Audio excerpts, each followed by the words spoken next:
Okay, everyone, please bear with me just a minute while everyone gets hooked up here.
Okay, well, we have some people, most everybody is back. Just let me get my notes here going.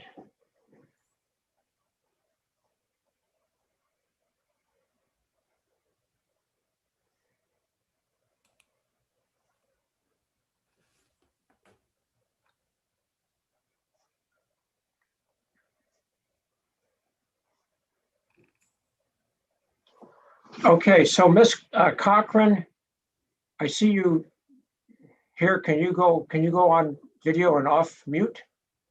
There, go off mute now. So is Mr. or Dr. Eintretz going to be able to join us or not?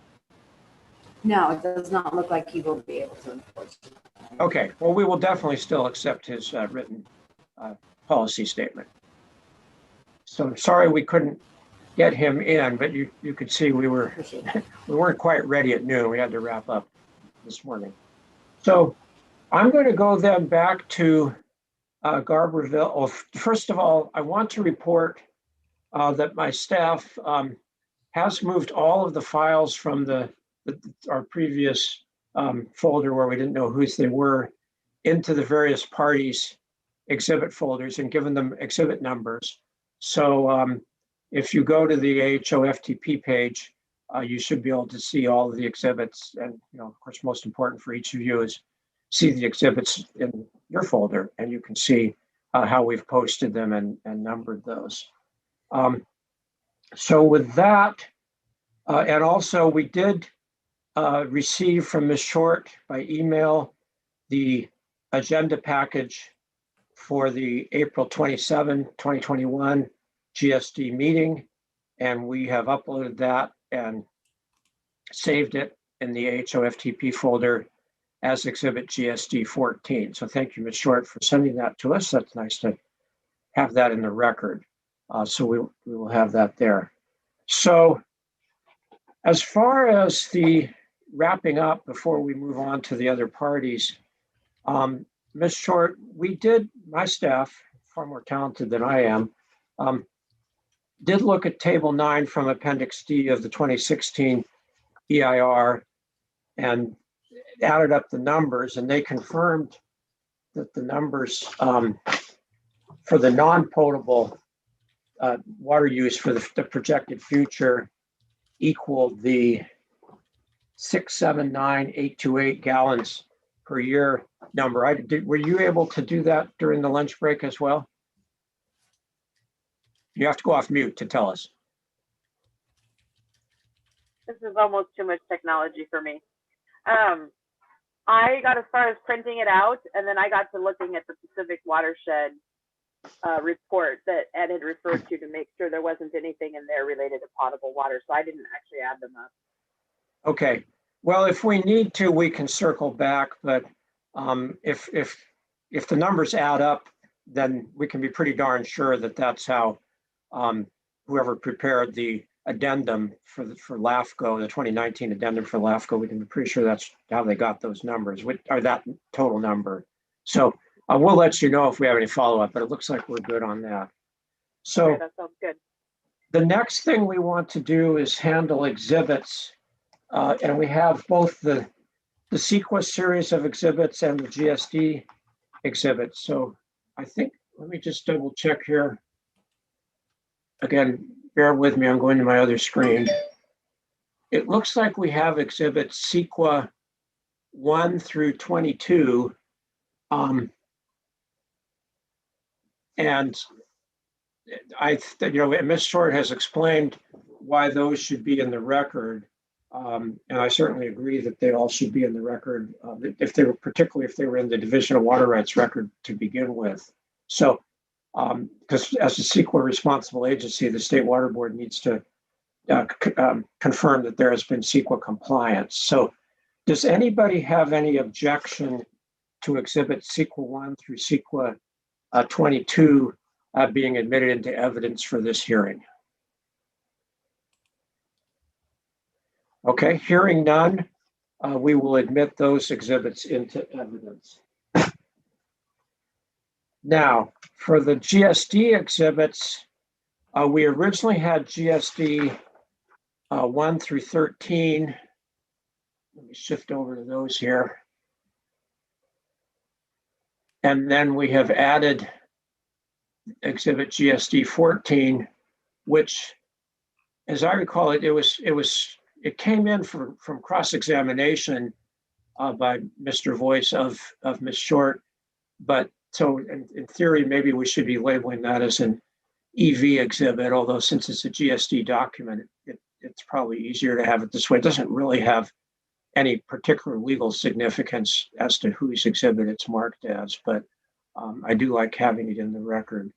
So I'm going to ask whether I assume, Ms. Short, that you would like to offer exhibits GSD 1 through 13 into evidence at this time? I would, and I really provided that section out of our agenda packet for RCSD because they were the ones that had referenced it in the cross-examination. I would recommend that you. It's okay. I just would recommend you upload it as one of their exhibits since it wasn't really something we used. Okay. Let's go ahead and do that. So Mr. Anderson will relabel and move exhibit, what we are now calling exhibit GSD 14, to be the next Redway CSD exhibit, and we will put it over there. So with that, do you want to offer into evidence exhibits GSD 1 through 13? I do. All right, and is there any objection to any of those exhibits being received into evidence? All right, hearing none, we will accept those into evidence. I will just remember, well, actually, I'm going to just go ahead and do this now if I can get the number. Excuse me, Mr. Anderson, can you just tell me what the number will be of exhibit of the meeting agenda package, which is going to become a Redway CSD exhibit? Yes, Mr. Lilly, it's Redway CSD number 4. Okay, so I'm going to just admit into evidence Redway CSD 4 because that was covered during the cross-examination and there's no reason to wait on that. So that will be admitted into evidence as well. So with that, we can move on to the next party. Oh, excuse me, Ms. Fogel, please go off mute. You have a question. You're raising your hand. Please ask your question. Thank you, Mr. Lilly. In my question during cross-exam with Ms. Short, I was looking for the document that supported my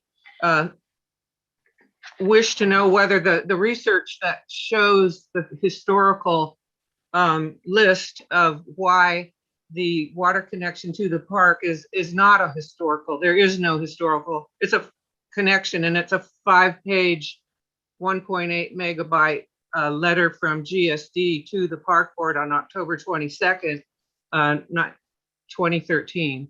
And I uploaded it to my folder in AFT2, and that's where it is right now. Okay, so that's October 22, 2013 letter from GSD to whom? To the park board. Okay, to park board. The Southern Humboldt Community Park Board. Okay, so we will label that as a KV exhibit. Mr. Anderson, what will that number be? It's the only one I have. It would be Well, I number think one. we put your statement already. We labeled it as, let me see where we are. Mr. Lilly, it's going to be KV number 4. Yeah, because we had your, just so you know, Ms. Vogel, we had conditions of dismissal letter we labeled as KV1. Your comments on the petition, we have KV2, and your policy or closing comment for the hearing, we have KV3. So we will label this as KV4. And then when you're presenting your case and your testimony, you can offer that into evidence as well. Thank you. Yeah, okay, you're welcome. All right, so and thank you for doing that. We'll hopefully by the time we get to you, it'll be into KV4. My staff is really fast, but it does take them a couple of minutes to move all these files around, especially the big files. So with that, we will move forward to the case for Southern Humboldt Community Park and Ms. Cochran. And we have received exhibits SHP 1 through 25. And 1 is the testimony of Ms. Cochran. 2 is a letter of support from prior director Catherine Lobato. And I just wanted to ask Ms. Cochran, is Ms. Lobato going to testify today?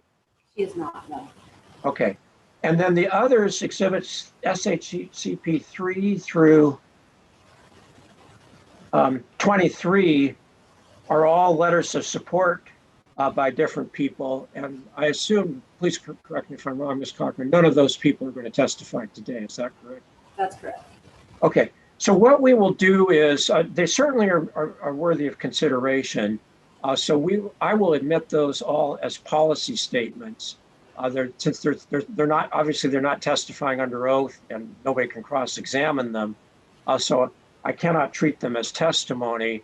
We can't base our findings of fact and our order on them, but we absolutely will read them and consider them just the way we will with all other policy statements during our decision-making process. So I will just go ahead and admit right now into, well, I'll say admit as policy statements, exhibits SHP 2 through SHP 23. Oh, and also SHP 25, which is the petition with 132 signatures. That also we will treat as a policy statement. So Ms. Cochran, that'll leave for you your testimony, which is SHP 1, and it does refer to the pictures of the park, which is SHP 24. So we'll go ahead and, first of all, do you want to make an opening statement before you testify? If you can, just the way Ms. Short gave both an opening statement and then testified. You have that option, or you can just go ahead and testify, whatever you prefer. Yeah, my opening statement and summary testimony are more or less one and the same. Okay, and that's fine. So we'll go ahead and I'll give you the oath. Please raise your right hand. Do you swear or affirm under penalty of perjury that the testimony you will give in this hearing will be the truth, the whole truth, and nothing but the truth? I do. All right. And just to confirm, exhibit SHP 1, which is titled Park Director L. Cochran Testimony, is this in fact your written testimony for this hearing? It is. All right. And so please go ahead and you may provide a summary of your written testimony. Thank you.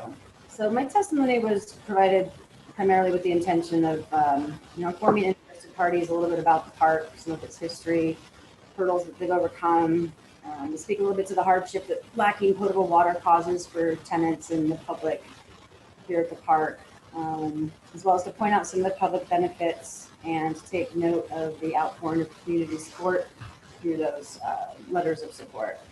The community park is a 501c3 that's dedicated to providing access to safe space for the public to recreate, and it is a treasured local asset. The park has had widespread and sustained community support for decades. This is evidenced by the many letters of support that were provided over the years and those provided today as exhibits 2 through 23. And Ms. Cochran, just to be clear, you're breaking up just a little bit, and I'm pretty sure it's because you're voice activated. So try to just look at your computer if you can figure out where the microphone is and speak directly into it, because I want to make sure I can hear everything you say. Okay, excellent. I will try it. I do not know. And what that's much better. Thank you. You're welcome. So the community sport is one of the reasons why the park has been so successful to date. An example of that is the 17-year arduous and expensive EIR process that would not have been accomplished without the support of the greater Southern Humboldt community. The result of that 17-year process is the 854-page EIR, which is submitted as Exhibit Sequa 9. I'd like to point out that contrary to what some protestants have put forth, the EIR thoroughly explores potential water use at the park, and it lays out measures to mitigate the impacts. And just for the record, the word water can be found 1,397 times throughout the EIR. It's a known fact that the park has senior water rights and all the benefits that those rights convey. It also seems obvious that it would be redundant and unnecessary for the park to treat, monitor, and maintain its own potable water when the GSD treatment facility is adjacent to the park property. I'd just like it to be known for the record that the park is not asking for more water from the river, and nor with our senior water rights do I believe we have to, as I understand it. But park headquarters right now, which includes the residences, is currently using water directly from the South Fork Hill River, being pulled from the park's infiltration gallery. And it is our belief that moving the diversion point for water to supply the park headquarters to the downstream GSD intake will not result in any additional environmental impacts because the water use will remain nearly the same. The majority of water acquired from GSD will not be in addition to current use, but rather it will be taking the place of current use. We submitted 24 letters of support and a petition signed by over 100 people to demonstrate the overwhelming support for potable water at the park. And we did that just to show the support, the level of support, in contrast to the very few protests to the petition we're discussing today. Thank you. Okay, does that conclude your testimony? And I do, I'll just note your exhibit SHCP 24, you do have descriptions of each of the pictures that you have submitted. So I assume that basically we will treat your descriptions of those pictures as part of your written testimony. Okay, so with that, thank you very much. I will go forward with cross-examination, whether there are questions. So I'll just go down in order of my list of parties. First of all, Ms. Short for Garberville Sanitary District. Do you have any cross-examination questions for Ms. Cochran? You have to go off mute. There you go. I'm working on it. We're all learning. I know. The only question I have for you is, I just wanted to confirm in your testimony that what you're stating is that not only is park headquarters receiving river water right now that is raw, but so are the rest of the residences and outbuildings that are in that area too of the park. yes, that is correct. Thank you. Okay. Or does that complete your cross-examination? Okay. So we will move to Redway CSD. I don't know whether it's Mr. Cox or Ms. Griffith. I see Ms. Griffith on the line. Do you have any cross-examination questions for Ms. Cochran? I do not. Mr. Cox? I do not. All right, thank you. We'll move over to Mr. Voice.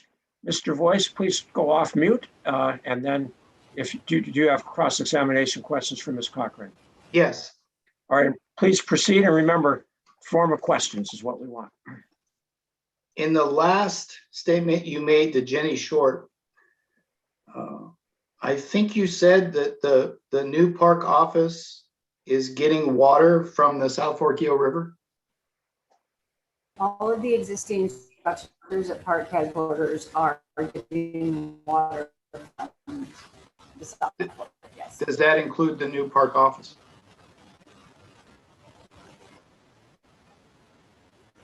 It does. So what in the park office would need water? There is a sink and a toilet. And do you know I'm sorry, I couldn't hear it. A sink and a what? A toilet. Oh, a toilet, okay. Yeah, again, you're breaking up a little bit, so stay close to the computer. You're doing great. All right, please proceed, Mr. Voice. And do you know how long ago that new office was built? Well, the structure has been here for a long time, and it was upgraded in 2019. So it used to be an old garage, and then it was repurposed and remodeled to become the new office. Is that correct? It is, and I would just wonder how this is relevant, if you wouldn't mind clarifying. Well, we'll go ahead and see. It's marginally relevant because it bears on water usage. We're sort of on the edge, but I think Mr. Voice is going to move on anyway. So go ahead, Mr. Voice. The relevance is that building was not listed as a residence. And so I'm wondering, do you know how many other buildings in area 2 the park will be remodeling and repurposing in the same way that the old garage was turned into the office with a toilet and a sink? There are no plans to do that for the immediate future. So regardless what your EIR states about that remodeling, repurposing, rebuilding, new, old, existing, that's not in your plans currently. We have no immediate plans or funding to do any sort of undertaking projects of that sort. Would it be considered future development on the park's point of view? Potential future development, sure. And with what was mentioned earlier before lunch, that the potable water use for the park's project in the EIR states, and it's mentioned quite a few times, and I think twice in the addendum, that you need to use over 600,000 gallons of potable water for future development. Is that off the table, or is that something that you're still looking at? That is definitely part of the potential future development. So that would include the different buildings, residences, new, used, old, remodeled, repurposed in area 2? I think that number includes all of the areas of the park. Okay. You talked about in your opening statement that water was used over 1,300 times in your EIR. Did it ever mention in those 1,300 times that water would be coming from GSD? No. So do you know why the park board did not choose to include water service from GSD in your EIR? I can't speak to what the previous board was thinking specifically when they left that out. It was before my time here. Okay. Bear with me 1 second here. In your written testimony, you said in item number 1, the park is open dawn to dusk 365 days a year and strives to provide free and easy access. Do you ever charge people or groups to use the park? We have a suggested donation. We ask people to give what they feel is appropriate for their level of use and their appreciation for the park. So do you have a fee list?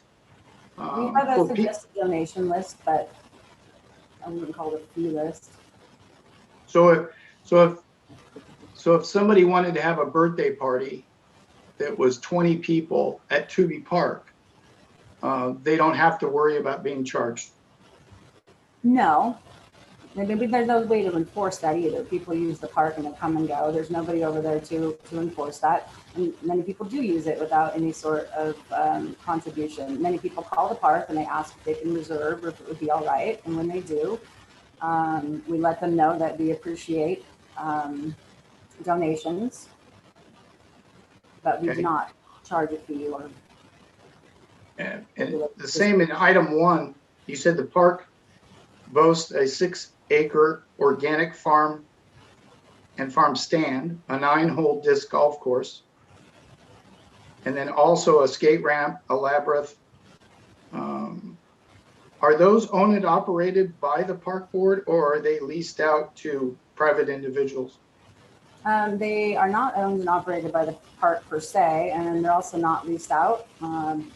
Park user groups is what we call them, people who are interested in seeing projects happen here at the park, such as those you listed, the skate ramp, the labyrinth, this golf course.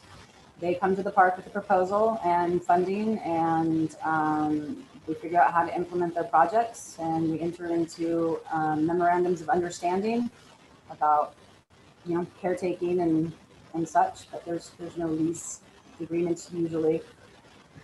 And historically, I think they asked for a nominal fee, like $250, kind of a deposit in case maintenance wasn't kept up or something. How about Randall Sand and Gravel? What about that? So Mr. Voice, I'm trying to give you some leeway here, but Thank you. I don't see how the fee structure is really relevant to the petitions that are before the State Water Board. Okay. So If you can explain to me how you think it is, I'll consider that, but I just don't see it. I'm going off of what she's saying in her testimony, which is a part of this hearing. Okay. Well, okay, why don't you go ahead and ask your questions, but keep in mind what the water board has to consider is whether or not to grant the petitions to change the water right permit and license. Fair enough. So what about Randall Sand and Gravel? You lease the park property to a portion of Randall Sand and Gravel's operation, do you not? Right. Do they not use water from the river for their operation? I don't know. I would assume they do. They don't. Okay. So if you ever ask them how much water they do use that's on your property? I don't believe they access water from our property. Do you know where they access water? I am not clear on that, no. Okay. In your other statement you made, in your written testimony, it says that the community immediately to the project, in item 2, responded to protect the property from the jaws of high-density hazard residential developers. Is that correct? It says haphazard. Haphazard, sorry. What did I say? Maybe let's go ahead, Ms. Mullen, please put up exhibit SHP1 on the screen. That'll just make it easier for all of us.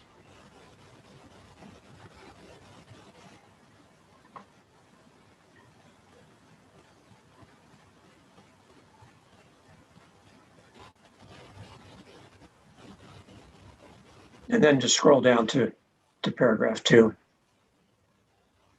And there you go. Just, yeah, one more notch bigger. Excellent. All right, so go ahead and ask your question, Mr. Voice. In 2, 3/4 of the way down, you said the community responded immediately to protect the property from the jaws of high-density haphazard residential developers. Can you explain what that comment means? It means that the goal of the community was to acquire the property to keep it a wide open space free of residential development. The property was previously zoned to accommodate up to somewhere in the 50 plus residential units. And so by turning it into a community park, that development would not be happening. Do you have any documentation that shows that somebody was going to turn that into a 50-something development? No. So where are you getting Excuse me, that? Mr. Voice. She didn't say that somebody was going to turn it in. She said it was zoned for that. I think there's a difference between those two. So try to be careful with your questions when you're stating phrasing what she has said. Okay.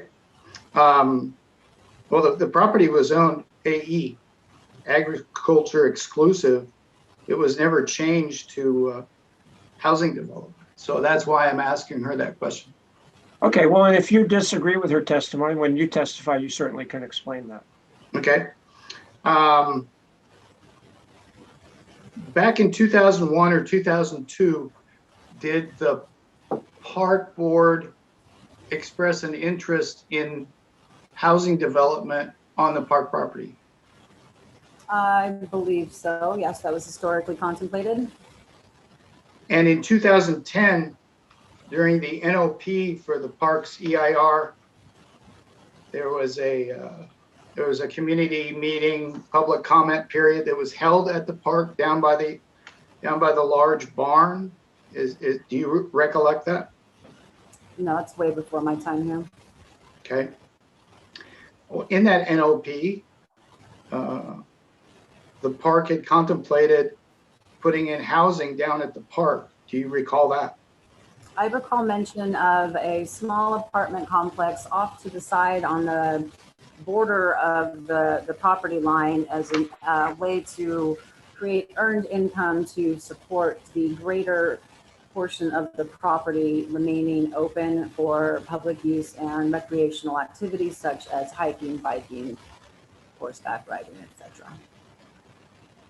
So would you consider that high density, haphazard not recreational, residential development? Not in comparison to 56 separate individual homes, no. I'd still like to know where you're getting that information about 56 homes. Do you have that information? When the park was rezoned, we transferred the development rights to the county, and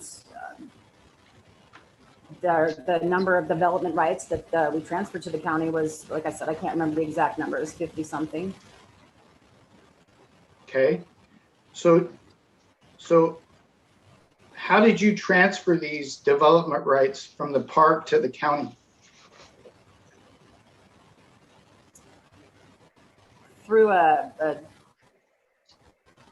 agreement. I'm sorry, you broke up again. Through a what? Agreement conveying the property rights. I'm sorry, I'm getting a message that my internet is unstable. We can hear you now. Hang in there. Hopefully it'll work. Yeah, well, we're rural out here, so it can be spotty.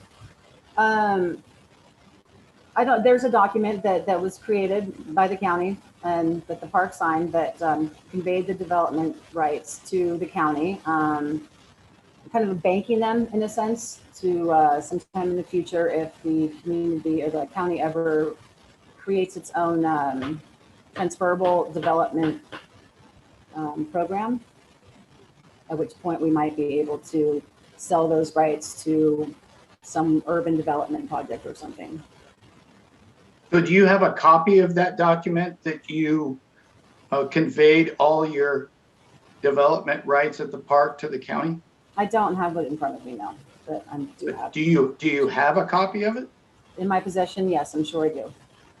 Okay. And was that agreement attached or included in your deed with the county recorder's office? Not that I know of. So how would it be binding that you gave up your development rights without it going against the property? I think that would be a question for the county. Not really. They would have given you a reason, just like you had to do with GSD. You had to. So Mr. Voice, rather than arguing with her, just ask her if she knows. Either she knows or she doesn't know, and she will tell you, and then you can move on. Do you know? I'll just ask the question, Ms. Cochran. Do you know how that agreement would be binding on the county if it was not recorded? I do not know. All right. She doesn't know, so I think you can move on. Okay. So how can we obtain a copy of this agreement you have with the county?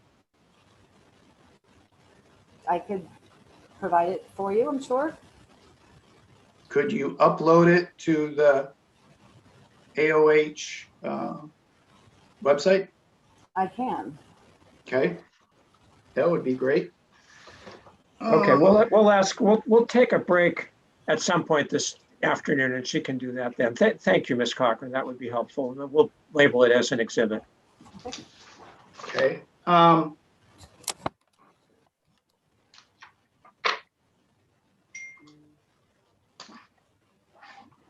When people rent your residences down at the park, do they know up front that you're not providing them with potable water?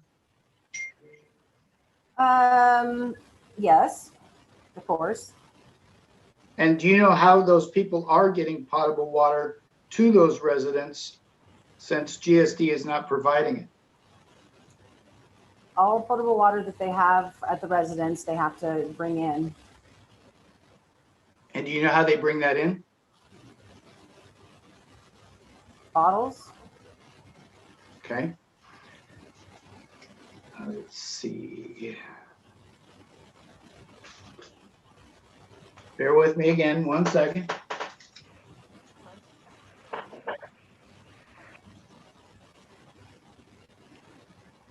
In your opening statement, you did mention about all of the everything that the park has to offer. Wait, I already did that with Randall, sand and gravel.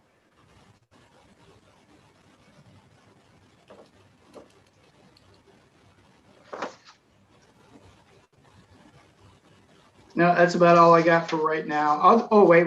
I know what it was. Does the park board adhere to their bylaws? Yes.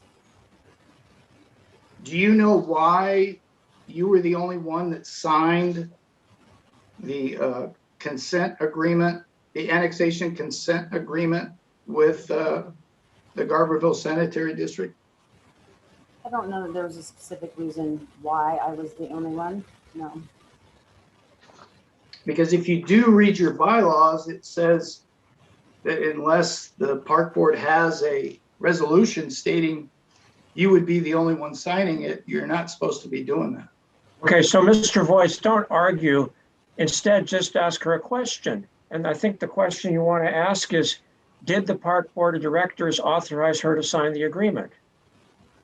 Did the park board draft or complete a resolution saying that you were the only one that had to sign that annexation consent agreement? Yes, there was a resolution in December 2019 stating such. And do you have a copy of that? I'm sure it's with the minutes and the agendas. Yes. Do you know why that resolution wasn't included with that document that you signed? I didn't believe it was necessary at the time. And is it true requested, from LAFCO? You submitted it to LAFCO? No, I'm they sorry, didn't Ms. request it. Cochran, you broke up Although I again. did have a conversation. I did not submit it to LAFCO because they did not request it. Okay.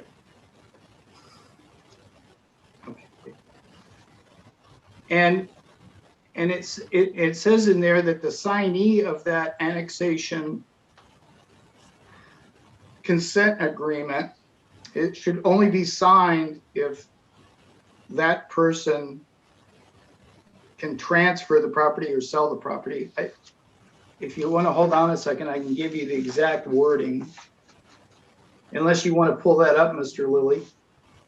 You know, we can, Mr. Voice, but I'm not sure where you're going with this. It's pretty common practice for one authorized person to sign an agreement on behalf of an entity, and she's testified that there was a resolution authorizing her to sign the agreement.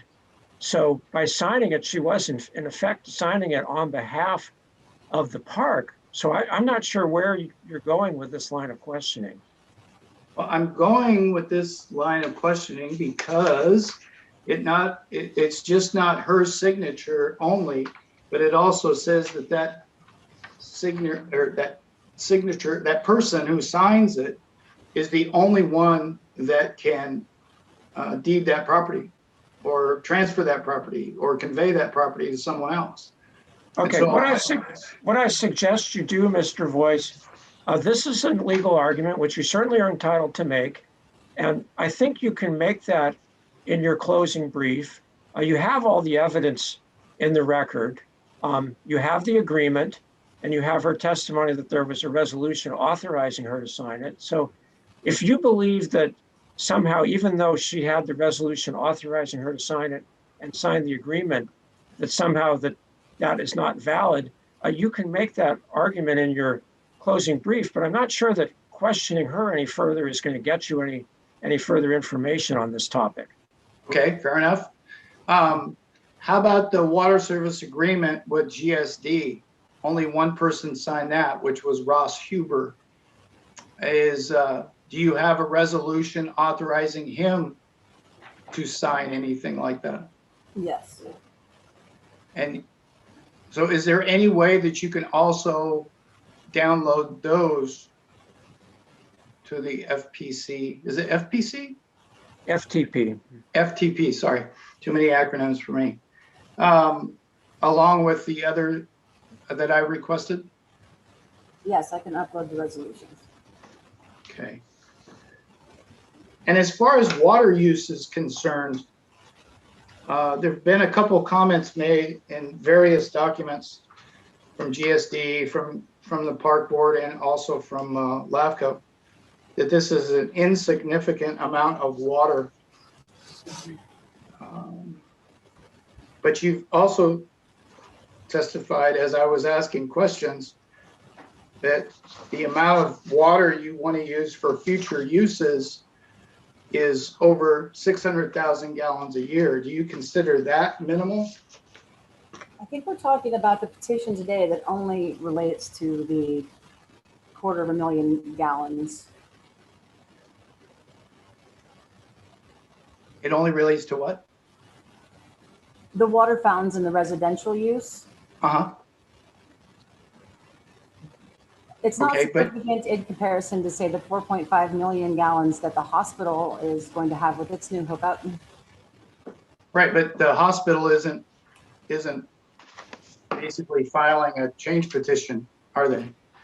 No, they're not, but they're still using 4.5 million gallons of water. Right. Okay, I still don't get that analogy at all. Anyway, that's all I got for right now. Okay, thank you, Mr. Voice. So, Ms. Vogel, do you have any cross-examination questions for Ms. Cochran? Let's go, Ms. Mullen, please put down the exhibit so we can go full screen here again. Try again. Ms. Vogel, do you have any questions? You have to go off mute. Still not off mute. There you go. I do not have any questions for Ms. Cochran. All right, thank you. So Ms. Sutton, do you have any cross-examination questions for Ms. Cochran? Yes, Mr. Lilly, thank you. I have a question about the athletic fields. And I'm interested to know if they are still on your agenda. I've heard conflicting information. Well, I'd first like to state that the athletic fields are not part of this petition, but I will answer your question that, yes, we are hoping 5 to 10 years down the road that the community will get the sports fields that they want. Yes. Thank you. Is that it for Ms. Sutton? Yes, thank you, Mr. Lilly. Okay. So, sorry, I'm just making some notes here. Bear with me. So, Ms. Cochran, I do want to just clarify. I think I know the answer, but the park currently, you said, diverts water from the South Fork Eel River through an infiltration gallery. Is that correct? Yes. And is there piping of that water to the residences? Yes. Okay. And is there any water treatment of that water between the river and the residences? No. Okay. All right. That's all. Those are all the questions I have. I know this is a little tricky when you're both testifying and representing the party, but is there any follow-up that you want basically question and answer that you want to give in response to the cross-examination questions. No, thank you. Okay, I think we've covered it all pretty well. So I previously addressed exhibits SHP 2 through 23 and 25. So at this point, I assume you would like to offer into evidence exhibits SHP 1, which is your testimony, and SHP 24, which are the pictures. Is that correct? Yes, please. All right, does anyone have any objections to those two exhibits coming into evidence? All right, hearing none, we will go ahead and admit those.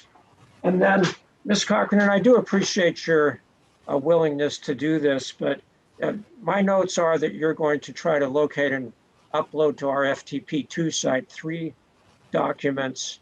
The first being the agreement between the county and the park for transfer of the development rights. Have I said that correct? You know what agreement I'm talking about? Transferable development rights, yes. Excuse me? Say it again, I didn't hear you. Yes, the transferable development. Okay, TDR, yes. transfer. Mr. Lilly, if I may. Wait a second. Let me finish first, Mr. Voice. And then the second was the December 2019 resolution that authorized you to sign the consent agreement between the park and LAFCO. And then the third was the resolution, we didn't get a date of it, but the resolution that Mr. Huber signed that authorized, the resolution authorized Mr. Huber to sign the agreement with GSD. And you said you could get that as Yes. well. So Mr. Voice, what is your question? I needed a little clarification. I thought when I asked Ms. Cochran about the development rights, I meant literally development rights. And she answered yes. And now it's changed to development right credits.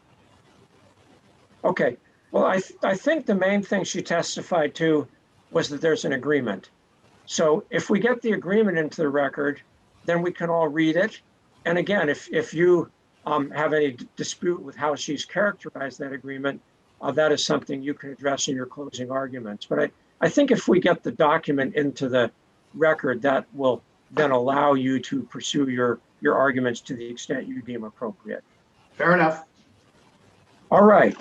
So with that, we have completed the presentation Mr. Lilly, Excuse me, go may I ahead. ask Mr. Vogel. may I ask one last question to Ms. Okay, go Cochran? ahead, please. I hope it's just one. Everyone says one and it's always more, including me, but go ahead.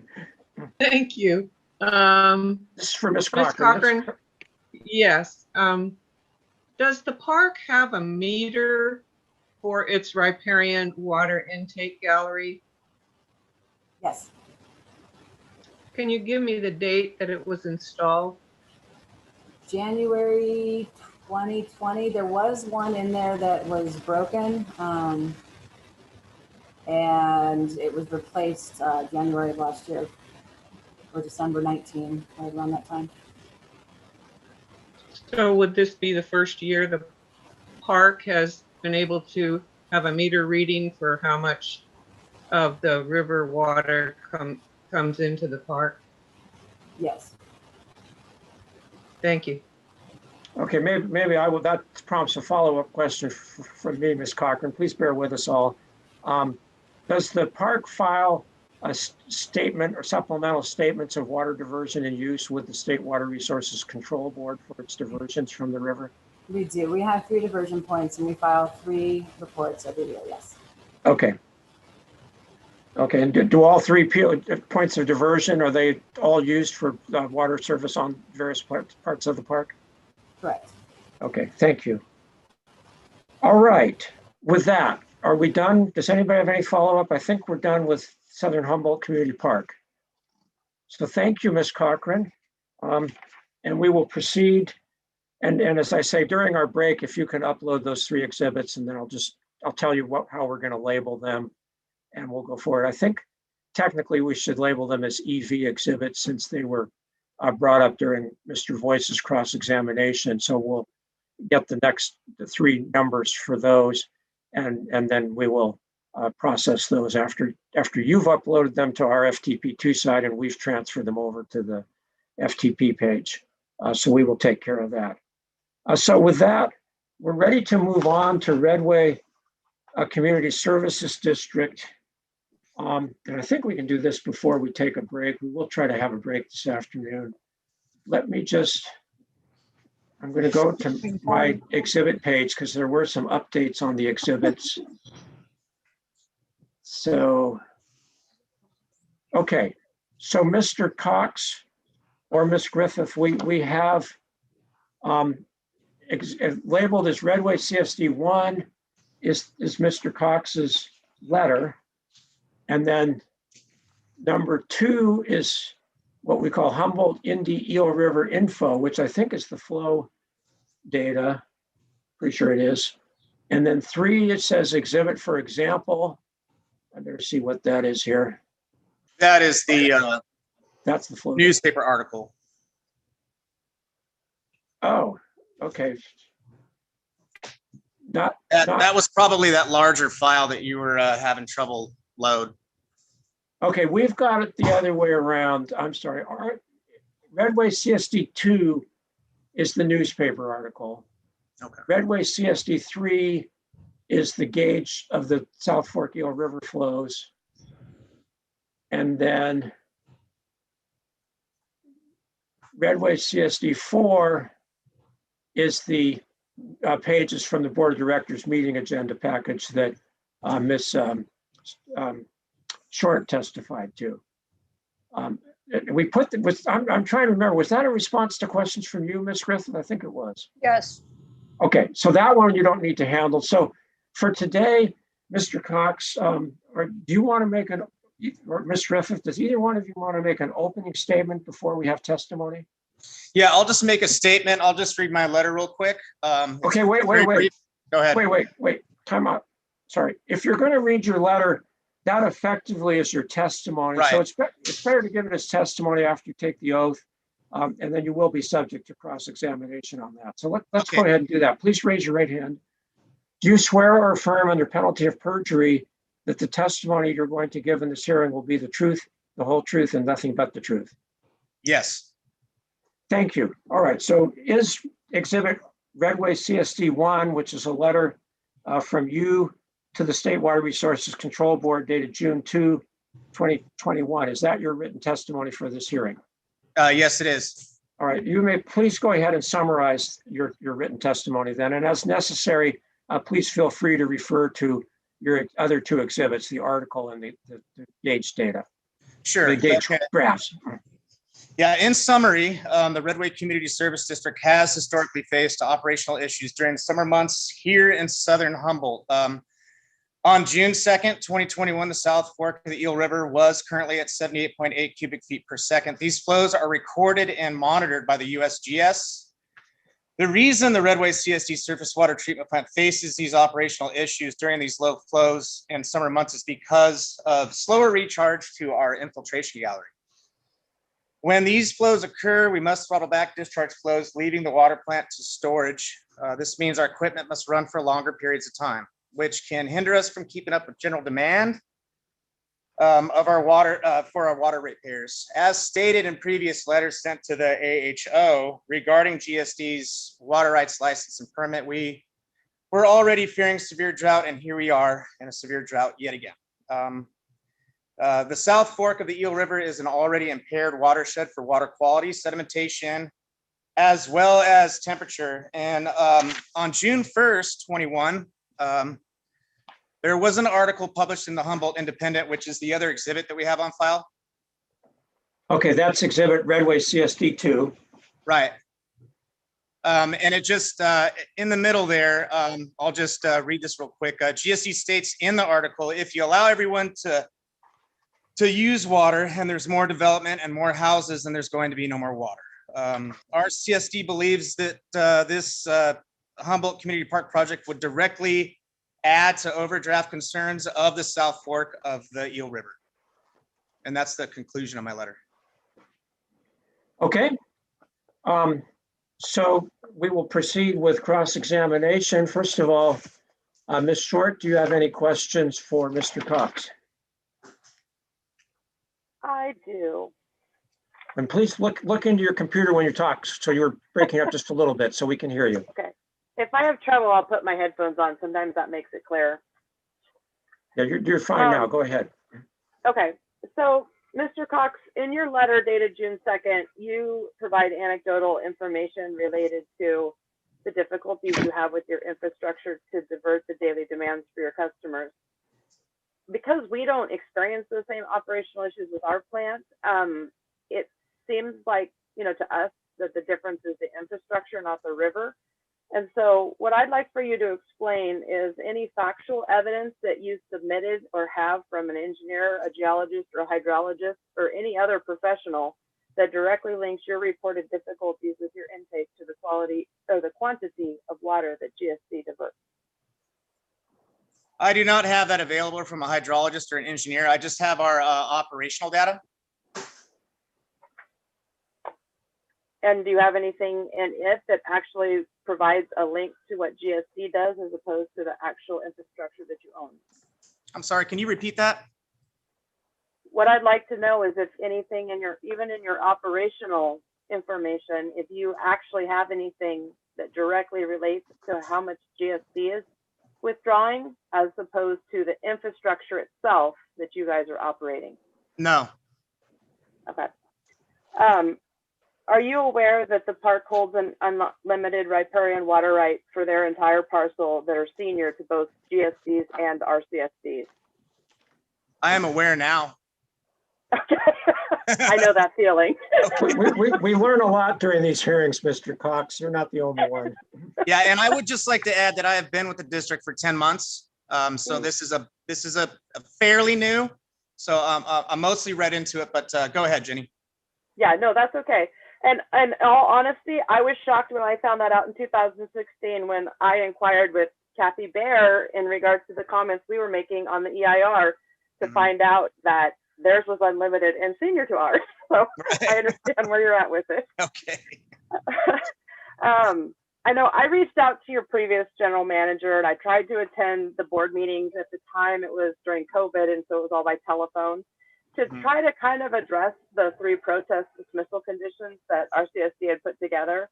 I've gone through and explained the district's response to the protest conditions, and I'm a little bit at a loss as to why it is that we now have moved into like a discussion of whether or not GSD diverting this water instead of the park diverting this water really makes any difference on the river. And so I'd like to kind of have you explain the logic behind why does it matter? We're both upstream from you and we're both going to be diverting the same water. One's going to be treated, one's going to be not, for the same existing uses. Yeah, the main concern was the volumetric usage. And yeah, to try to answer your question as best I can, what I try to focus on here is just, the hard facts and, just in trying to explain that it is already impaired. We're looking at the river as a wild and scenic river. We draw from it, you guys draw from it, and there could, in my opinion, be potential impacts if the park exceeds its projected usage. Don't you believe that by that being run through a GSD meter, there's actually more oversight than there is for the park diverting it themselves directly? I can say a meter is a great start. Okay. Yeah. Let me see here. We talked about that. I just kind of have some random notes here. So No, that was a good question. Accountability is yeah. Yeah, I feel like GSD's done what we can to try to limit the potential for overuse because we have the same concerns. So Ms. Short, I've got to admonish you to please ask questions. I'm with it. I'm looking for my question. I guess the last question I have for you is, in light of the fact that the park's EIR states that they will build a treatment plant on their property so that they can provide potable water from the river, how much sense does it really make for them to do that with GSD's treatment plant literally across the street from the park and our diversion directly downstream. Okay, again, this is, that's news to me. And I can speak to that. That really, I'm just being honest here. That really doesn't make a whole lot of sense to me when there is a treatment plant there existing already. That's just me being honest. Yeah. Well, I appreciate that. And that's the last question I have. Okay, thank you, Jenny. Okay, thank you, Ms. Short. So, Ms. Cochran, do you have any questions on behalf of the park for Mr. Cox? Wait, try again. You're on mute now. I think you said no, but please, do you have any questions? No, thank you. All right. All right. So, Mr. Voice, do you have any questions for Mr. Cox? You have to go off mute if we. Sorry. Here we go. Mr. Cox, do you realize that the last couple questions that Jenny asked you, that information was not included in the park's EIR? I was not aware of that. And I was not aware about the pre-treatment question to answer your question. No, I was not aware of that. Correct. There wasn't even anything about the park proposing or the county mitigating their non-potable water with their own treatment plan. Are you aware of that? No. And so you don't have any past reports that talk about the flow of water in the South Fork Eel River when it drops, does or does not affect Redway's diversion? It does affect our treatment operation when the CFS drops in the South Fork of the Eel River. And when you talk about CFS, that could be either natural or somebody upstream diverting more water than you could, correct? There's that potential, yeah. Yes. Thank you. Yep. Thank you, Ed. All right. Thank you, Mr. Voice. Ms. Vogel, do you have any questions for Mr. Cox? No, I do not. Thank you. Okay, Ms. Hino Barras, I see you're raising your hand. Go Thank ahead. you. May I ask a couple questions on behalf of the park since Ms. Cochran decided to pass? Yes, go ahead. That's fine. We normally have attorneys who do, and of course, as you may have noticed, attorneys love to talk. So without any attorneys, people are a little more bashful. But since she did not ask questions, you may ask Mr. Cox questions on behalf of the park. So please go ahead. Thank you. Mr. Cox, do you realize that our application is for converting the water, using potable water instead of water from the river, which we already use? I am aware. And the only addition will be drinking fountains. I am aware. And what is in your expert opinion, what is the amount of water that a drinking fountain would use? I can't, that's dependent upon population served. I can't answer that question. I don't have an answer for you. Do you think that using drinking fountains would be anywhere close to the amount of water that a normal residence would use, say showering and flushing toilets so many times a day? Do you again, depending upon population served, it's hard to answer that question. I'm just asking a simple question about using It's not so simple. It's really not that simple. To answer your question,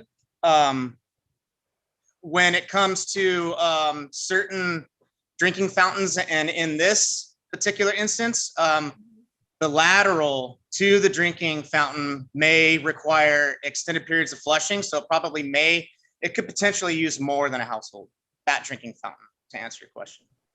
And so it is your It depends. I mean, it depends, but there's a potentialness.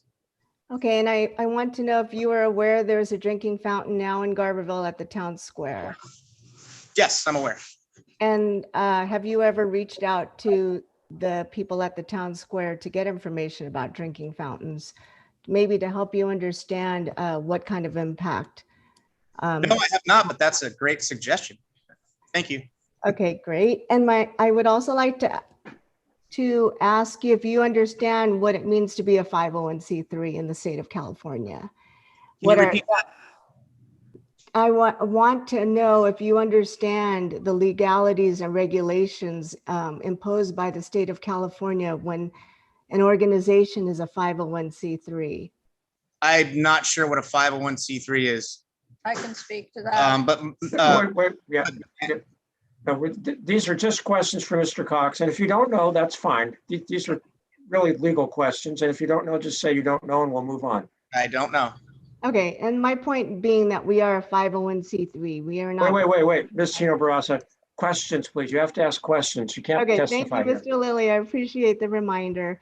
And I also want to know, Mr. Cox, a lot of the comment brought up today seems like it's your concerns are mostly based on trust.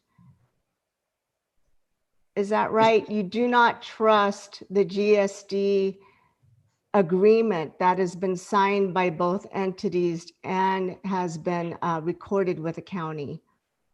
I'm not going to say I don't trust GSD. I'm not sure how to answer that question. No, I don't base everything on trust. I base everything on factual evidence and data. Okay. Yeah. Okay, thank you. I have no. Thank you. All right, thank you, Ms. Tino Barraza. So, and I think I've lost track now. You got me disrupted here, but Ms. Vogel, you have completed your questions. Is that correct? Or you didn't have any questions?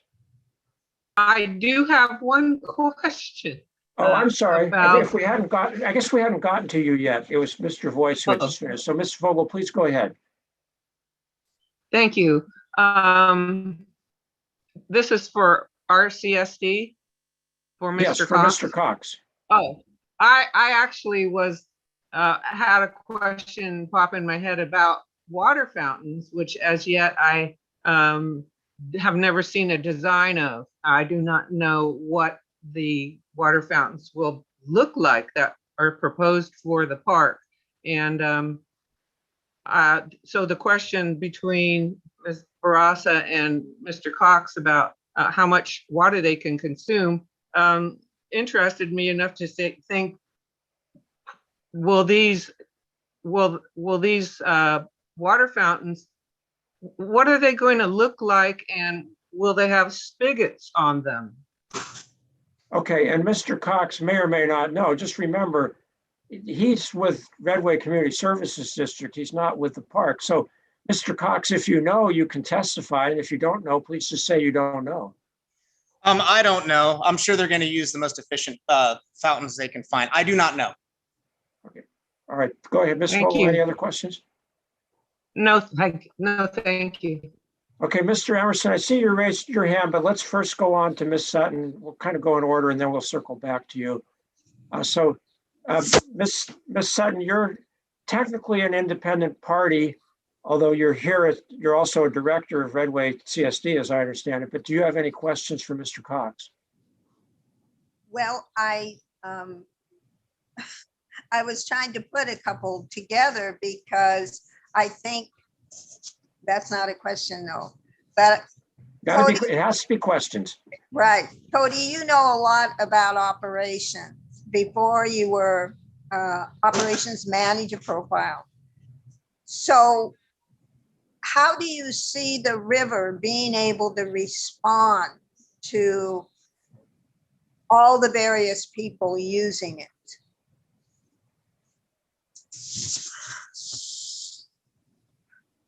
Well, you know, the more you draft out of the river, the lower the flow becomes. I mean, it's already overdrafted. That's how I'll answer that question. And do you have? All right, so move the camera back to. I am. I'm working on it. I'm working on it. This is what we do when we're on Zoom. Go ahead, Ms. Sutton. And when you see that the river is low, does it take longer to pump from the river? Yes, it does. So as the river drops, operational costs for Redway Community Services District goes up. We have to drop our GPM effluent to storage from 350 to 3, sometimes from 250 to 2, dependent upon demand. So yes. Thank you. Yeah. Thank you, Mr. Lilly. Okay, so thank you, Ms. Sutton. All right, we're going to shift over. We're trying to maintain a little semblance of order here, but we're turning into a bit of a free-for-all. But Mr. Emerson, you may go ahead on behalf of Garberville Sanitary District. I assume you want to ask Mr. Cox a question. Is that correct? I do. He was stating that he works off of facts. I've been in the business over 40 years, and I would like to know, what facts do you have that the park's approximate 200 gallons per day usage will affect Redway? I don't have any facts.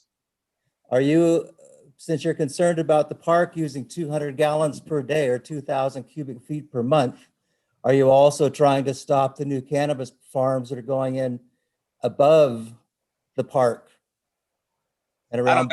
I don't know anything about that. That would be a bigger impact since they're using 200 to 500,000. Wait. You have to ask this in the form of questions. You can't testify. Are you concerned by the new permits being issued that are above the park and above Garberville and Redway that are Sure. using 200 to 500,000 gallons per day? What are you doing to stop that?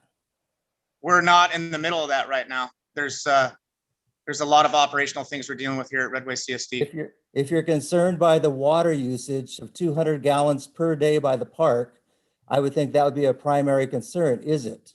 Wait. You have to ask that as a question. The cannabis I think farms. you've asked the question, is he concerned about the cannabis farms? I think he Yes, said that yes. is a concern. Yes, Ralph. I'm in Okay. agreement with you. Yeah, absolutely. Absolutely. Thank you. You're welcome. Thank you, Ralph. Okay, so does anybody else have any questions for Mr. Cox? Yes, Mr. Voice, go ahead.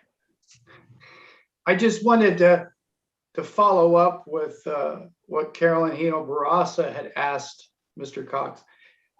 And that is, if the park, basically, I don't know if you call it testimony or what's included in their EIR, states that 46,000 people visit the park every year, and that they are going to have events that range anywhere from 800 to 5,000 people per day. Do you think that would affect how much water is used out of the drinking fountains? I'm sure it would, out of the drinking fountain, but it is hard to say, Correct. I just wanted to give you some context to. All right. We're asking questions now, Right. Statements. Do you have any other questions for Mr. Cox? No, that was it. Okay, thank you. All right, so Mr. Cox, I do just have one follow-up question. Sure. I just did a quick Google search, and even at I did the maximum rate, which is discussed in the 2019 addendum to the 2013 initial study and mitigated negative declaration, which said the maximum rate of delivery from Garberville Sanitation District to the park would be 3,000 cubic feet per month. And I just converted that 3,000 cubic feet per month equals 0.001 CFS. So basically 1/1000th of a CFS. And I'm not asking you to confirm that. I realize you'd have to do your own technical calculation.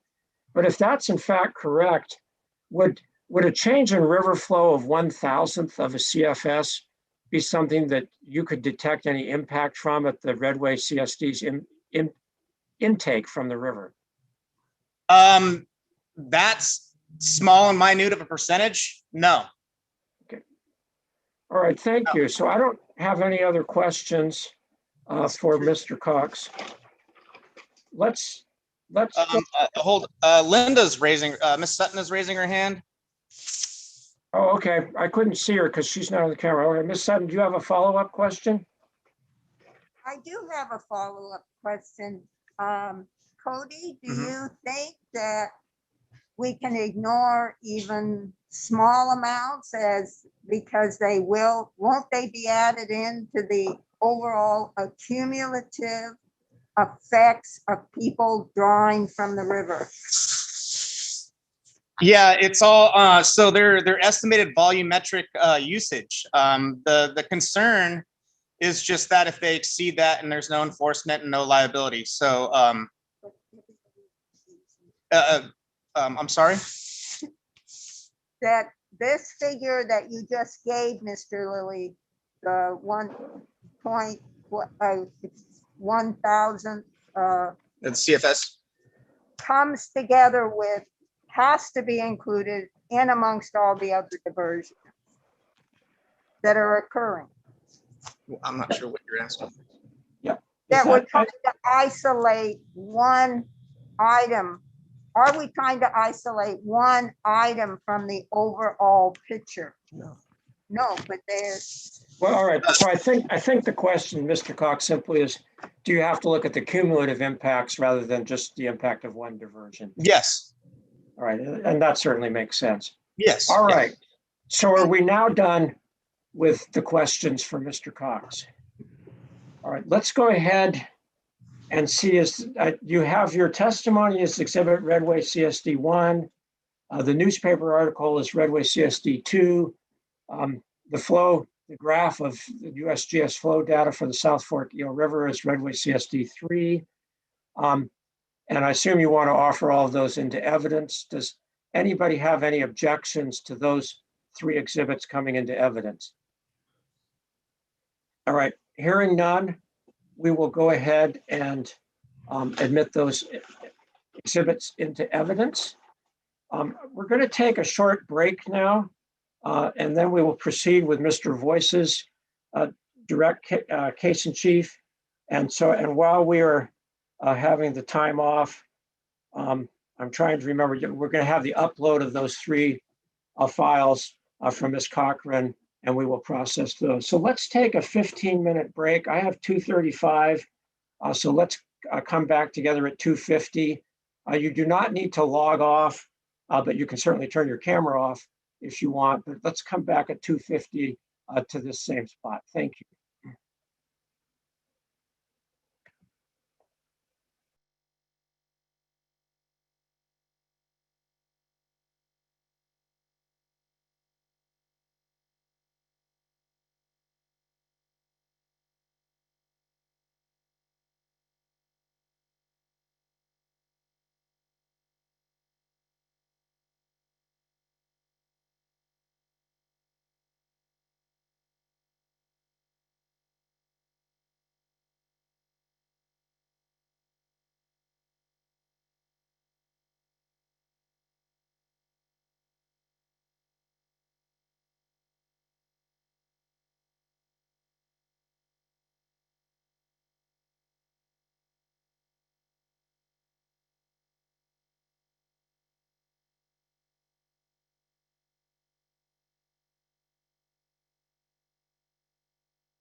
Okay, we're back from the break and the recording has started again. So we'll just give a moment here for everyone to get back. Mr. Voice, it's a very interesting cat pillow you have in your background. At least it looks like a black cat. I believe that is the Black Panther. Oh, Mr. Voice, what is the pillow? Is that a black cat or the Black Panther? You have to go off mute to tell us. Still on mute. There you Sorry. go. No, that's a puffy toy from the Black Panther Marvel movie. This is my grandkids' room when they stay overnight, and my computer room. So we have to put up with their stuff on one side. Oh, well, I'm enjoying it. At first I was wondering, but now that I figured out what it is, I'm glad for the explanation. So thank you. No problem. All right. Well, I think we're all back. It looks like everybody's back and ready to go. So we're ready to move forward. Oh, first of all, Ms. Cochran, were you able to upload those files to the AHO FTP2 site? No, I was not, but I am about to right now. I've been continuing to have unstable internet problems, but I should have the resolutions, the resolutions uploaded in a moment. I am having trouble locating the executed document regarding the transferable development rights. I am supposing that we may only have that in hard copy. Maybe it was overlooked when we were transferring things to the digital system years ago. So I will have to dig that out of our filing cabinet. Okay. Well, if you Mr. have Lilly? to, you can do that after the hearing today, and we will add those as exhibits. At this point, nobody's going to be asking any questions about them. So I do want to get them into the record as soon as we can. But if you can't do it today, that's fine. And I understand you want to follow the hearing while the hearing's going on. So please don't feel like you have to multitask if you can't get those files to us right now. Okay, thank you. Mr. Lilly, Yes. this is Ms. Short. I just was going to tell you that during the break, I did find the ordinance that Humboldt County adopted that lists out those development rights and how they were transferred. And I uploaded that to the FTP2 site. Okay. So we'll go ahead and I don't think we need to have you testify to that, but we'll go ahead and I think since you're submitting that, we will label that as a GSD exhibit. I think we're up to. It's actually pages out of CEQA 14, so it's already in the administrative record. I just pulled the 3 pages out of the 164 and put a red box around the section you were looking for. Okay. All right. Well, that's helpful. I appreciate that. So let me see if it'll let me log back on here.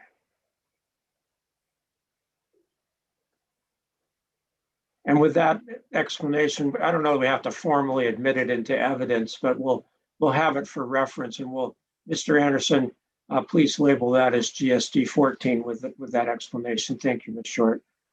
All right. So with that, we're ready for Mr. Voice to present his case. And Mr. Voice, as with the others, you have an opportunity to give an opening statement, or if you want, you can just proceed directly to summarizing your written testimony, which may avoid repetition. So which way would you like to proceed? Well, like with the park board, my opening testimony is actually in my testimony, but I won't bore anybody with my opening testimony. I'll just start where it's item 1, exhibit 1. Okay, so let's go ahead. First of all, then we need to have you take the oath. Please raise your right hand, and you have to move your camera so I can see your right hand. There you go. Do you swear or affirm under penalty of perjury that the testimony you're about to give in this hearing will be the truth, the whole truth, and nothing but the truth?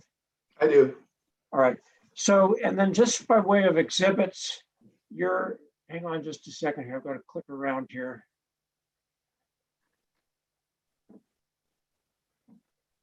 Your written testimony for today's hearing we have labeled as EV28. Let's see. The other documents I think are various background documents. So I'll just proceed and first of all ask you, is exhibit EV28 your written testimony for this hearing? Correct. All right. And you may go ahead now and summarize your written testimony. Please just go ahead and summarize. Remember, all we need is a summary right now. We don't need you to read everything in it. And I have read it already. Okay. So item 1, exhibit 1 from the GSD addendum, it does discuss future annexation, future development, expanded potable water use for future development by the SHCP. And also states, however, the 2016 EIR did not consider potential connection to GSD for portable water supply, which begs the question, why is the SHCP EIR mentioned and quoted so many times throughout the GSD addendum ISMND, given the fact the SHCP EIR is not relative? Because as stated in the 2016 SHCP EIR did not consider potential connection to GSD for potable water supply. Item 2, exhibit 2. So Mr. Voice, just to be clear, you don't need to read, I hope you're not planning to read all the way through to your end here to paragraph 24. I have read all of this. All I really need now is a summary. You don't need to read it all to me again. Okay. So, I mean, it's just if there are any, key points you want to make, you can go ahead and do that. But we all can read, and it's not appropriate for you to spend the time to read out loud these 7 pages or 8 pages. To be honest with you, I could probably read through this quicker than I could skim it, but I'll try to do that if you want. Well, what are the main points you want to make? I mean, as I say, you've documented your arguments very well, which frankly I appreciate a lot. By the way, you have different exhibits that highlight excerpts from the various documents, and it's all very clear. So I think at this point, all you need to do is just tell us whether there are any key points you want to make here. Well, one of the key points is what I just read, that I don't understand how someone could claim and talk about the park's EIR in so many sections of the addendum, when in reality, the park's EIR never discusses any possibility of being connected to GSD. It was never analyzed, it was never looked at, it wasn't even mentioned. Okay, I understand that argument, that the 2016 EIR does not talk about potable water service from GSD, but that was what was covered in the 2019 addendum.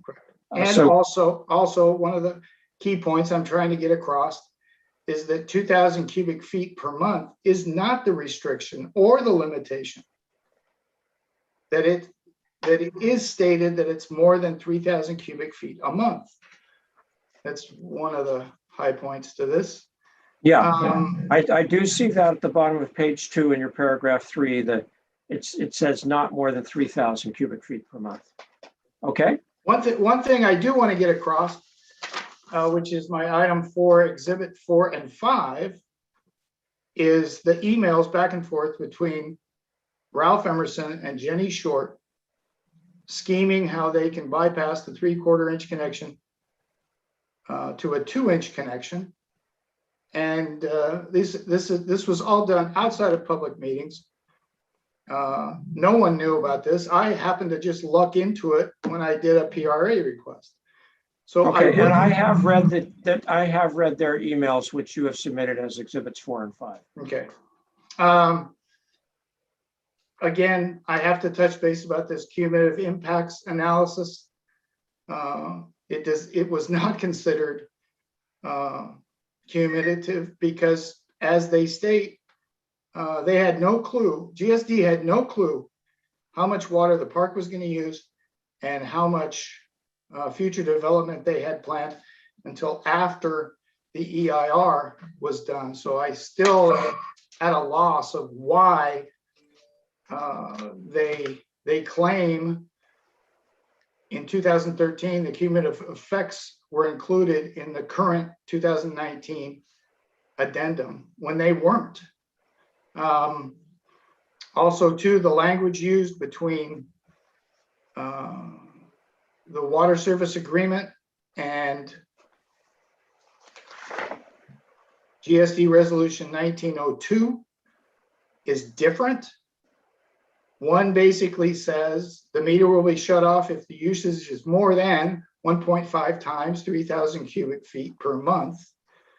When in the that's in the resolution, but then in this water service agreement, it basically says GSD shall have the right and opinion in its discretion to turn off the meter if the usage is more than 3,000 cubic feet per month. So which is it? Is it? Okay, so I do see that you're on to pages 3 and 4, and I appreciate the summary. And what I suggest you do on that, Mr. Voice, it's an important point, and I certainly think it's appropriate for you to point out that discrepancy. And I suggest when you prepare and file your closing brief, you should address this issue. And what I really care about is what you and the other parties think the water board should include as new conditions, if any, in the water right permit and license. So, rather, you can build on this evidence, but what we really care about for this proceeding is what conditions should the water board add to the water right permit and license. So I think you've covered the foundation here, and you can build on that in your argument. So I suggest you probably can move on page 4. I think you're doing a great job of summarizing your key points. Trying to think of what stands out. For me, they all stand out. This whole idea that area 2 in this addendum and area 2 for the parks EIR is the same identical area with the same identical places of use. It's still not cut and dry on where water is going to be used, where it's not going to be used. Even with Jenny Short, when I asked her about that, her quote was, "Any area shown in red on Exhibit A service area map will be authorized to have water service." I've never, that one took me back just because I'd never heard anybody explain it that way. And then she doubled down on it again in another email. And so that really threw me because I thought it was only supposed to be the residences and the drinking fountains, which is bad enough. So now. Okay, so on that, let me just tell you, their petition to change the water right permit and license does show the areas that they are requesting that the state water board add to the authorized place of use. Correct. So they have set that out in the petition. I think she's basically stated that this is what they've asked for. It doesn't say what the water board has granted because the water board hasn't acted yet, but that's what they're asking for. And again, that's the sort of thing, it's an argument you can make if you think there should be a further limitation beyond that's stated in the petition maps, then that's the sort of argument you can make. And you can certainly point out, if you think there's any issue based on these documents that you have cited. So I think you've made that point well, and have the opportunity to build on that in your written closing arguments. Also, in Exhibit 20 or Item 20, Exhibit 21, I'm requesting that document be included in any mitigation measures or anything you want to call it, conditions of approval, that Humboldt County Division of Environmental Health letter that was sent to the park board with its recommendations and procedures be put in place before water is served through the park property for potable water use. So I can't emphasize that enough. Okay, and again, that's something in your closing brief, please just say what you think that the terms or permit term or condition should be that would do that. And Right. that's, and you've got the letter will be in the record, so you can make your argument based on that. Sounds good. I'm done. Okay. All right. Well, thank you. I mean, it's, as I say, I don't want to cut you off short, but your written testimony is very detailed and very easy to understand. So I think a short summary is adequate here. I certainly understand exactly where you're coming from. So with that, let's go forward with cross-examination. We'll start with Ms. Short. Do you have any cross-examination questions for Mr. Voice? I do, yes. Okay, and remember, as a reminder to everyone else, please keep them in the form of questions, and as necessary, we'll be glad to put up either EV 28 or any of the other exhibits on the screen to help facilitate your questions and his answers. Yes.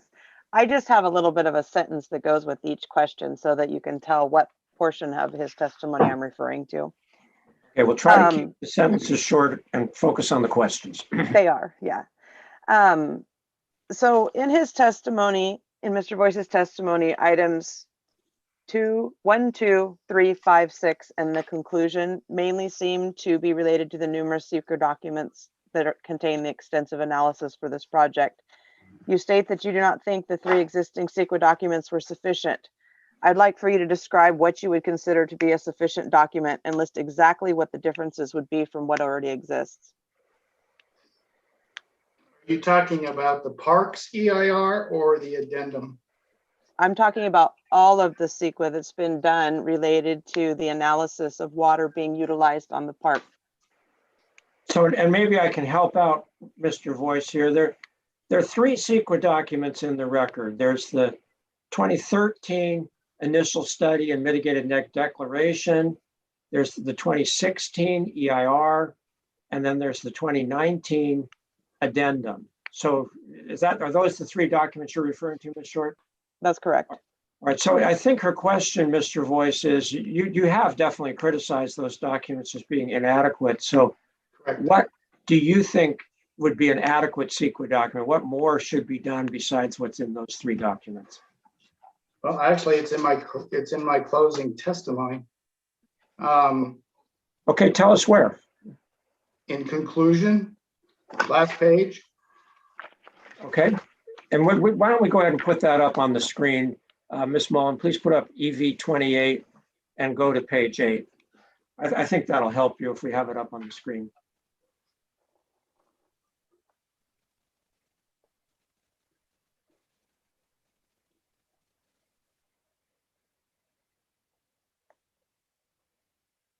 Okay, so it's, yeah, we've got the in conclusion part.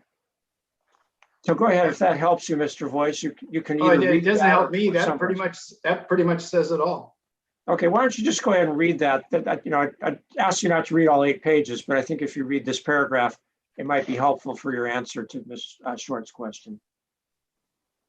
In conclusion, I would request this change petition, all GSD LAFCO resolutions, water service agreement, consent agreements, CEQA addendum, ISMD, and all follow-up documents pertaining to this change petition be sent back to GSD and LAFCO to be rewritten and amended to contain all the same language and restrictions following all CEQA guidelines, excluding any mention of the SHCP EIR unless they can include any reference to GSD water service in the parks EIR. Okay. Based on that statement, can you please provide CEQA guidelines that actually require what you're requesting? Not at my fingertips right now, no. Okay. In the EIR that was circulated by the county, did they analyze the impacts of the needed potable and non-potable water? In the parks EIR? Yes. Not that I recall, but I don't recall because I haven't read it recently. Okay. I can direct you to some pages if you'd like. Well, if you want, it's up to you whether you want to ask questions or not, but Okay. if you want to ask him questions about the 2016 EIR, then let us know and we will put it up on the screen. Well, maybe I'll put my question this way.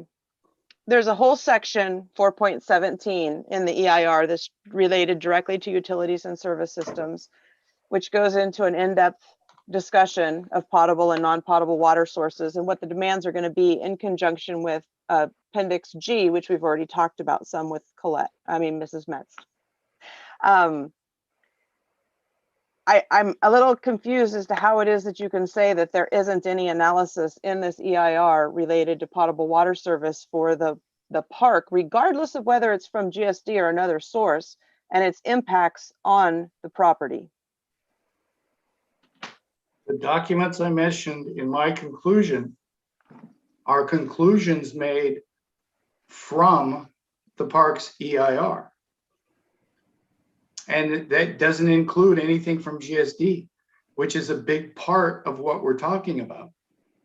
But my question is, were the impacts analyzed, regardless of whether the potable water comes from GSD or a different source? The actual uses of it on the park and the associated environmental consequences, weren't they analyzed in there? From the park's on-site water sources, not GSD. Okay. Isn't that why LAFCO referenced that document so many times, is they were explaining how changing to the GSD as the source of a small portion of their potable water did not create any additional impacts beyond what the EIR had already contemplated. I have no idea. You'd have to ask LAFCO. Okay, well, that's a direct quote from their addendum. Well, wait, Ms. Short. Keep it to questions. Okay. I think his response was fair. Okay. If you asked him about why LAFCO did something, he said you'd have to ask LAFCO. I think that's a fair response. That's fine. Are you saying that you would expect for GSD to be able to utilize the park's EIR for Humboldt County to have to go back and redo that EIR listing specifically GSD as one of the potable water sources? Correct. Okay. And that's your opinion, even though Michael Richardson's comments to LAFCO stated that the proposed new water service provision from GSD to the park was of such a minor nature that it doesn't raise any major issues for their agency. I'm glad you brought that up. Can we pull up that letter? Sure. Because you're not reading it in its entirety. Okay, all right, let's get it up. Do you have the exhibit number, Ms. Short? I don't know. He's the one that says he wants to bring it up. So Well, no, but you said Michael Short's letter, so Yeah, you must know what you're talking about. I can find it. It's buried in one of the documents that is on the CEQA section. Hang on, Okay. let me find it for you. It's part of the LAFCO staff report for September. So let's see, which one is that one?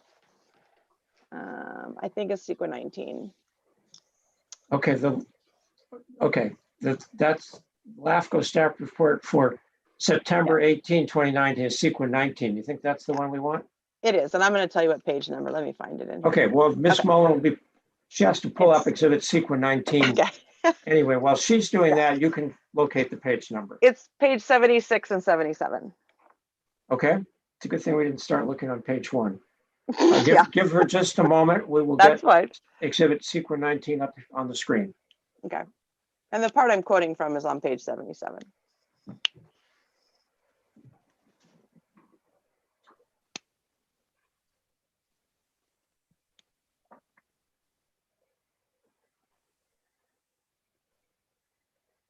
Okay, do you want to go back to 76? It might be good for, okay, this is the letter is this the letter you're talking about, Ms. Short?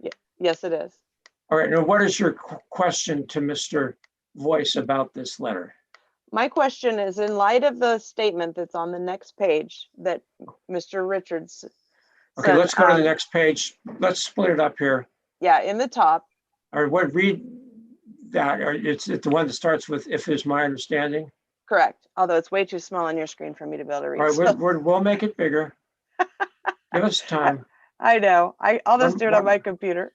Okay, I'm going to just state that for the record, this on page 77 of exhibit CEQA 19, the first full paragraph says, if my understanding of the project as presented above is correct, the proposed new water service provision from GSD to the SHCP is of such a minor nature that it does not raise any major issues for our agency.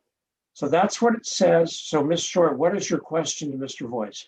So my question is, if the agency that actually prepared, circulated, and adopted this EIR, after being contacted about changing a portion of the water from one of the park's other potable water supplies to the GSD as a source of potable water, and he doesn't have any concerns because of the minor nature of the volume of water being proposed, why would every single document that's related to this entire petition need to be returned to the district for rewriting?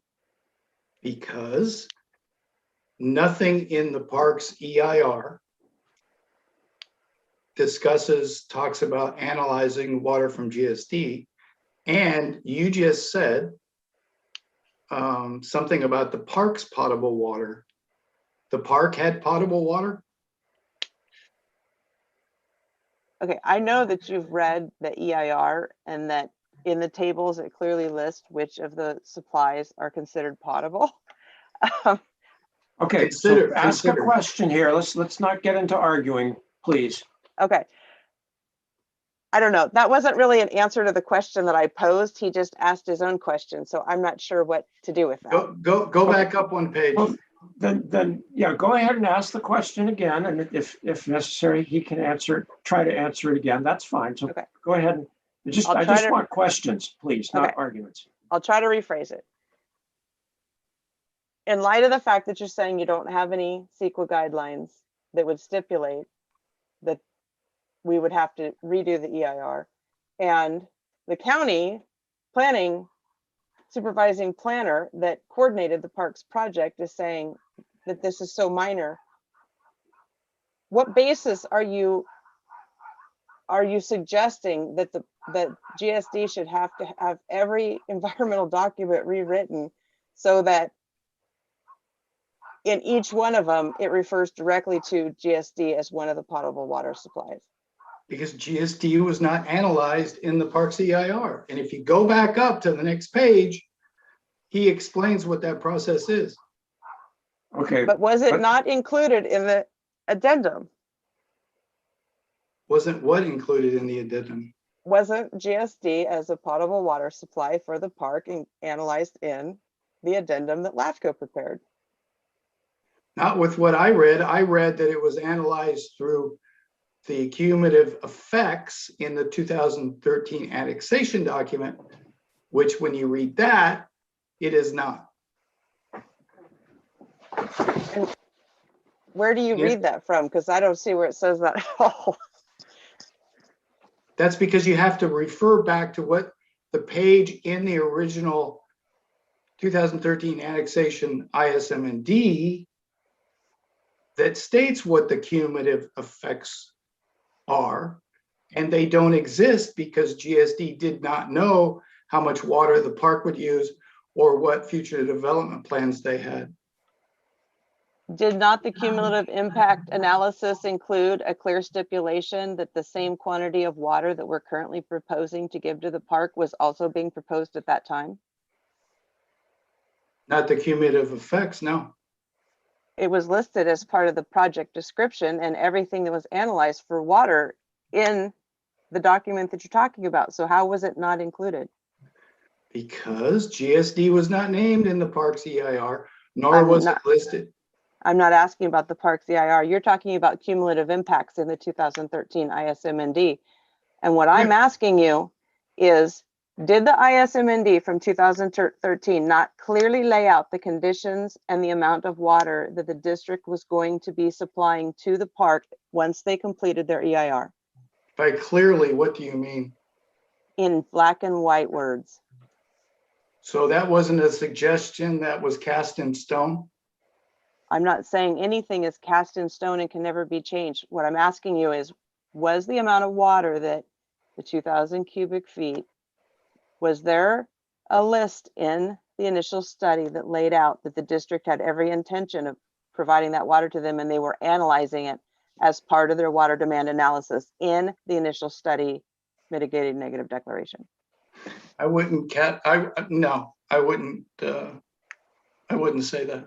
Okay, well then I'm gonna move on because other people I will review think it. this is something, you clearly both have very differing views of the interpretations of these documents, and that's fine. That, disputes Yeah. certainly happen, but It is I fine. think this is something that you can both address in your closing briefs rather than, bantering back and forth about this. It's probably going to be a lot more productive. I mean, the documents are in the record. You can each make your arguments as to what they say or don't say and whether they're adequate or inadequate. I agree. That's why I suggested I'm just gonna move on. Okay, good.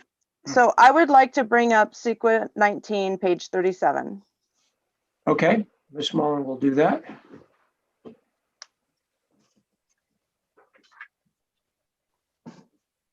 That's not from my comments, that's from yours.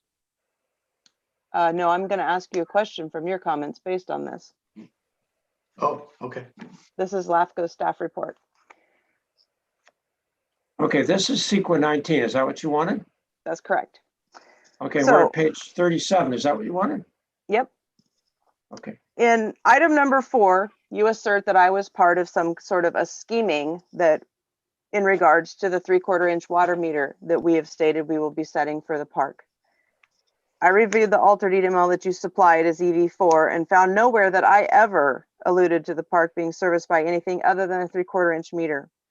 On this exhibit that they've brought up for you, the water line that connects the meter to the main line wasn't ever presented as a 3/4 inch meter. It's clearly shown as all 2-inch pipe.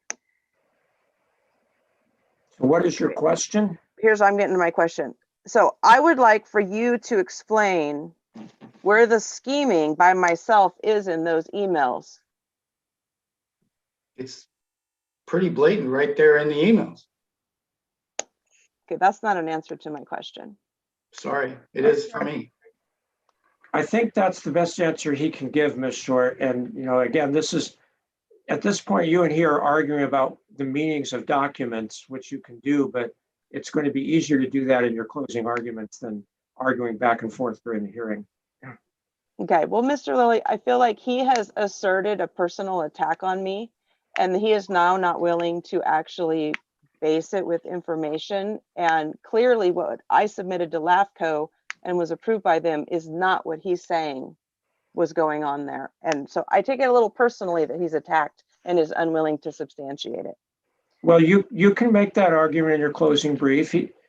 I think what he basically said was the 2 emails that he submitted as his exhibits 4 and 5 are the evidence he has about scheming. He doesn't have anything else. Is that correct, Mr. Voice? That's the evidence you're relying on to make that statement. Is that correct? That is correct. So, and you My can argue. question is, show where that's in there. Wait, I'm talking. When I'm Okay. talking. So you can argue that exhibits 4 and 5 do not say that. You can point to this exhibit to show what you did in fact represent or what was in the record as of the date of this document, and you can make those arguments. And I think you can, basically make your response to his argument that way. Okay, I will. Okay, in Mr. Voice's exhibit 21, which is the letter from the County Division of Environmental Health. Okay, let's put up exhibit EV 21.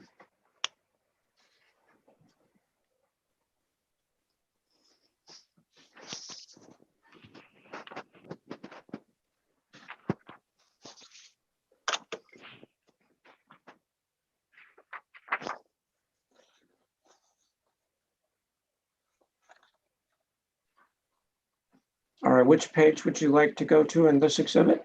I'd like to start with the first page, the second paragraph. Okay, let's make it a little bigger so that those of us with weak eyes can read it. Ms. Mullen will do that. There we go. Okay, Okay, so my so- question is this. Don't they state in this paragraph that their agency does not have any regulatory authority over the water distribution system that's within the boundaries of the park? So what is your question? That's my question. Is Mr. Voice has requested that this letter be included as a mitigation measure on a license and permit that really is just for the diversion of raw water, not instructions on how to treat it. And so he submitted this as evidence, and I'd like to be able to ask questions about whether or not this document really is even what he is portraying it to be. Okay, so go ahead and ask your question. Okay, so that's my question is, Mr. Voice, does this agency state that they don't have the authority to regulate the water lines within the park? Can I have a second to read that paragraph? Absolutely. That's the one you want me to read, the first paragraph? The second paragraph, where they start with, our office does not have regulatory authority. And I'm sorry, Ms. Short, what exhibit number is this? This is EV 21. Okay, thank you. So, Mr. Voice, please go ahead and read that paragraph and then see if you can answer Ms. Short's question. Well, it talks about that they've been talking with the Division of Drinking Water regarding service to the park and the park's distributor of water within the property to public and private facilities. So I guess your question would have to be proposed to them or to the Division of Drinking Water. Okay, let me phrase my question differently. And I'll quote from their letter, then ask you if you understand it the same way I do. They say in here, as the park is described as a single service connection, our office does not have regulatory authority over the system or any of its components. Based on that statement, why would their recommendations be included in GSD's license and permit for the diversion of raw water? You're reading from the first paragraph? No, I'm reading from the second paragraph. Oh, okay. I thought we were still on the first paragraph. Sorry. We never were on the first paragraph. Okay, try again. Let's all get on not only the same page, but the same paragraph. So Mr. Voice, Ms. Short is reading from the second paragraph, the second line that starts, as the park is described. Do you see that? I do see that, yes. Okay, the sentence says, as the park is described as a single service connection, our office does not have regulatory authority over the system or any of its components. Do you see that? I do see that. Okay, so now, Ms. Short, why don't you repeat your question? So my question is, based on the fact that this agency has said that they don't have regulatory oversight for the park's property, what basis do you have for suggesting that the recommendations that they make should be included in GSD's license and permit to divert raw water? Go down to the bottom of the second page. Okay. Okay, let's move to the next page.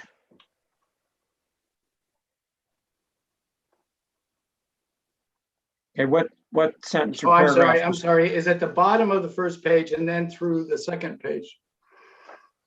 Their list of recommendations, is that what you're referring to? Correct. Okay. It says DEH recommends the following plans and procedures be implemented in preparation for the connection to the GSD potable water supply. And then it goes on That's to what it list, states. and then it goes on to list all the things that need to be done on the park's property that GSD has no authority over. And so I don't know why what to do would for you there. why would you think that is reasonable for those to be conditions of GSD's long-term permanent raw water diversion documents? Because of what that sentence says right after recommendation and best management practices. Okay. It says they want those plans and procedures to be implemented. But they have no authority to actually make that happen. You'd have to ask that question of them. They state that in their letter. Okay, all right, wait, you can, I think you've made your point, Ms. I will. Short. The I will letter go. says they don't have authority, but they make these recommendations. Right, and I am fine with them being recommendations. But that's not what it says. It says DAH recommends the following. It does. I do see Yeah. that. Plans and So- procedures be implemented. Yeah. So That's You the gotta finish this. recommendation. You gotta we finish can the all read the sentence. letter, so let's move on. Okay.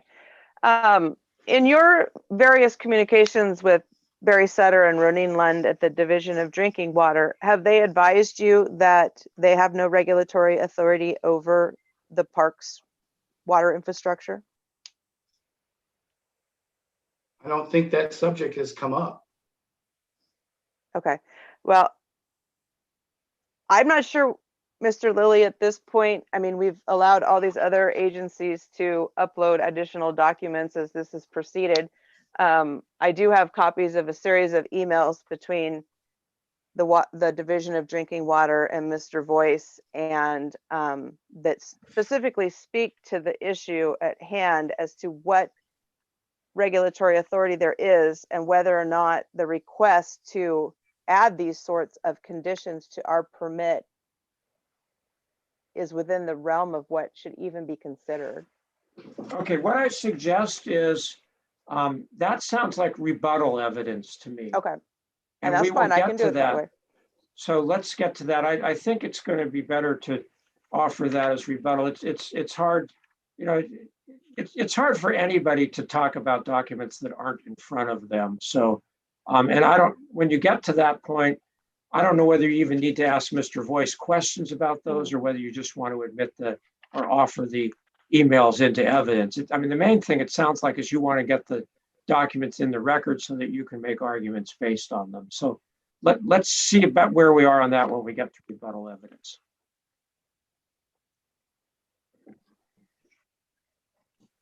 Okay, I'm just looking at my notes here to make sure I've asked all the questions that I had.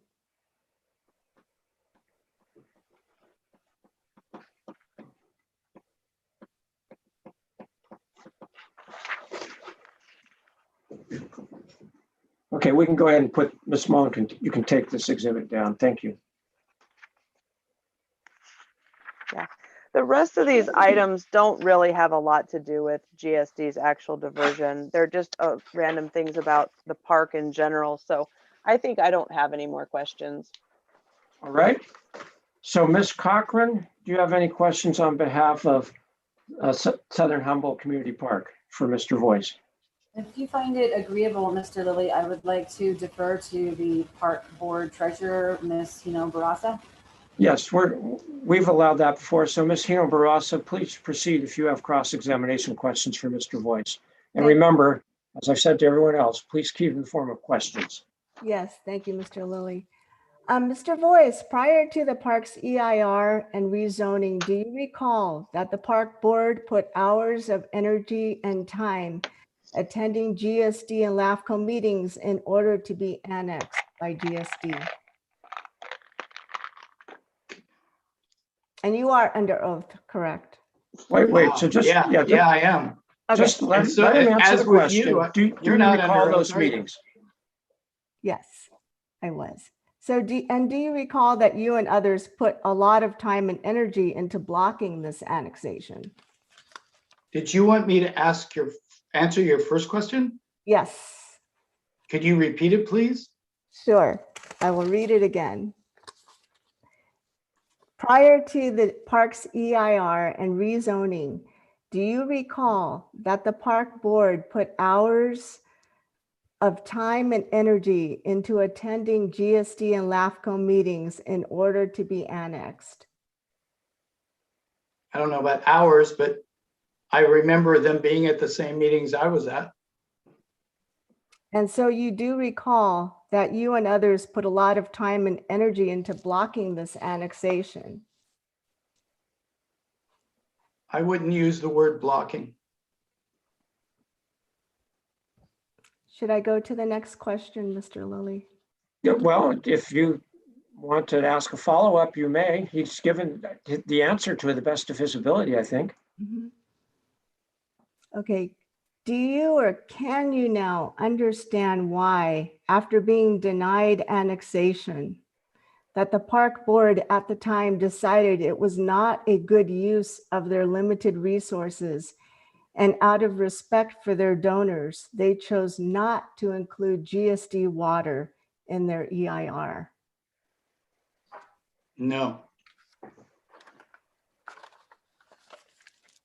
And my last question, do you understand that as a community park, registered with the state of California as a 501c3, we are obligated to meet the needs of those we serve.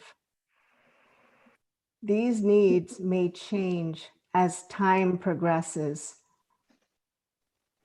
And we have an obligation to meet those needs and reassess those needs depending on what the community needs.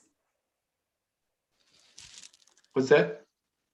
It started out as a question. I Right, think the and then it first part petered was, out. I think the first part was, do you understand that the park has an obligation to serve those, to provide water to those it serves? Is that right, Ms. Hino Barasa?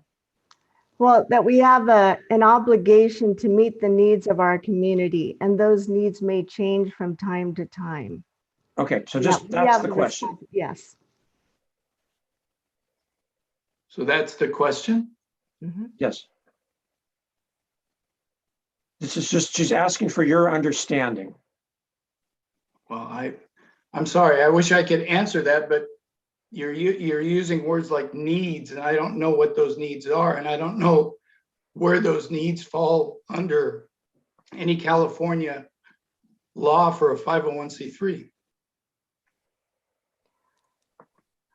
Maybe I'll ask it one more time. Do you understand that as a community park, we are registered with the state of California as a 501c3, and we are obligated to meet the needs of those we serve, our community, and that those needs can change from time to time, and that we are obligated to serve our community and reassess those needs?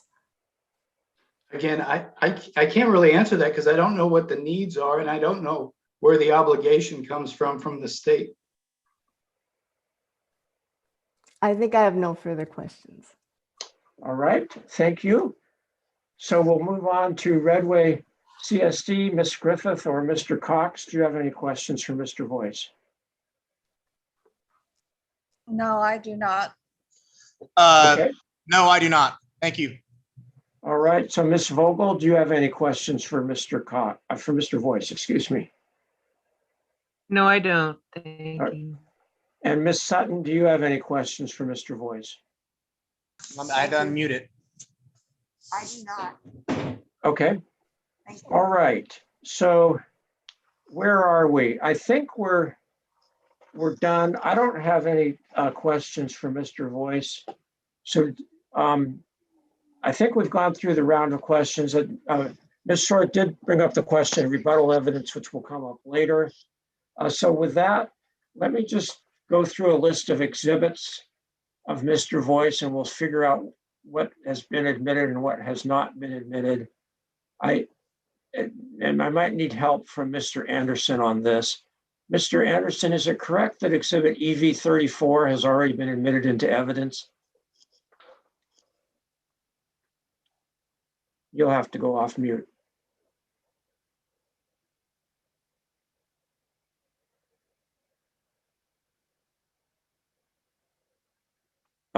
He's not there right now. He's probably checking, downloading a file. I believe that's the case because that was a cross-examination exhibit. So I think, Mr. Voice, your exhibits EV1 through EV33, I believe. Let me just double check. Well, let's start. Yeah, some of these were ones that were added on later. That's right. So I think, Mr. Voice, you would like to offer into evidence exhibits EV1 through EV33. Is that correct?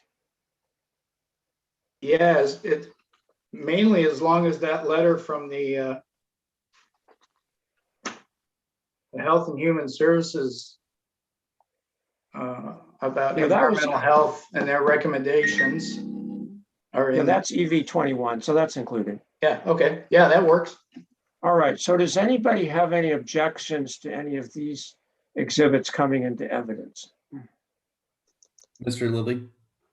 Yes. No objections. I just wanted to clarify, Ed Voice's exhibits go up to number 34.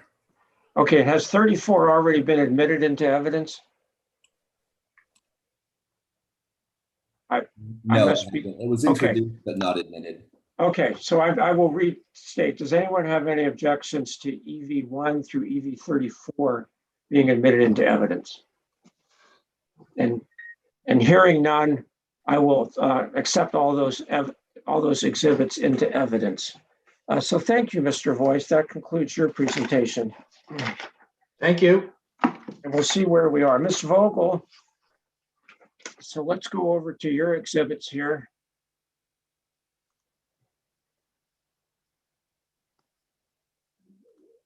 Let me get my computer here to, we labeled yours. We labeled KV1 as your conditions of dismissal letter. KV2 is your comments on the petition for change. KV3 is policy or closing comment for the hearing today. And then I think KV4, I think, was a cross-examination exhibit that's already been admitted.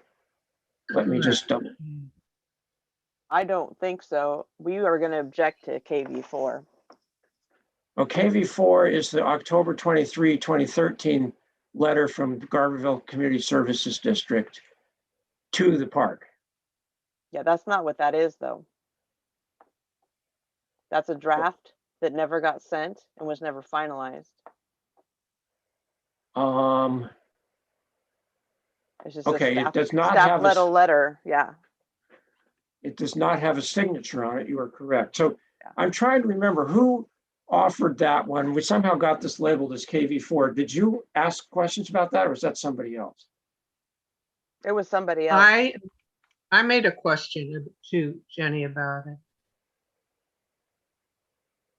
I asked why that letter and study a list of information of why the park had no historical water connection, why it hadn't settled the issue of historical connection, which keeps repeating itself for years after 2013.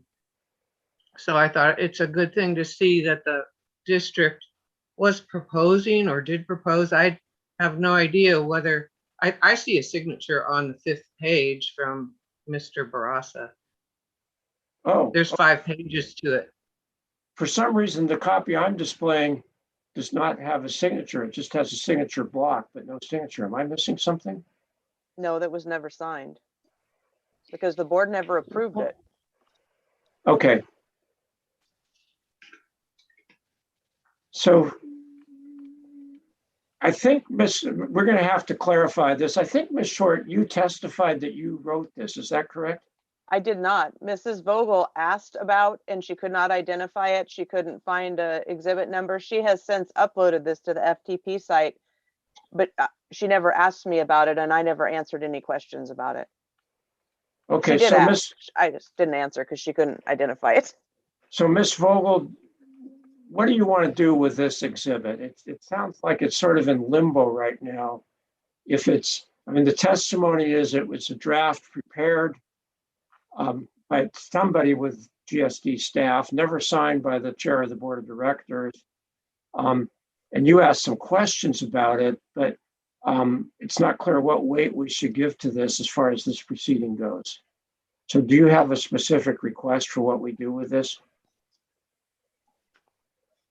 Well, I think it provides a good example of the controversy that occurred at the time over the veracity of the different versions of if the park was getting real water connection or not. And it is a very well-researched document that Jenny said she did write up and took quite a bit of time making it very detailed and convincing, but I hadn't noticed that it was a draft. I don't see draft anywhere on it. I mean, often when you go to meetings, which I have for 13 years at GSD, they will give members of the public copies of things that they have signed, but it's not signed when they hand them to me.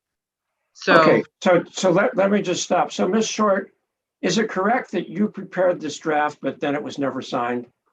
That's correct. The board refused to send it and they did not want to make the assertion that was in this letter.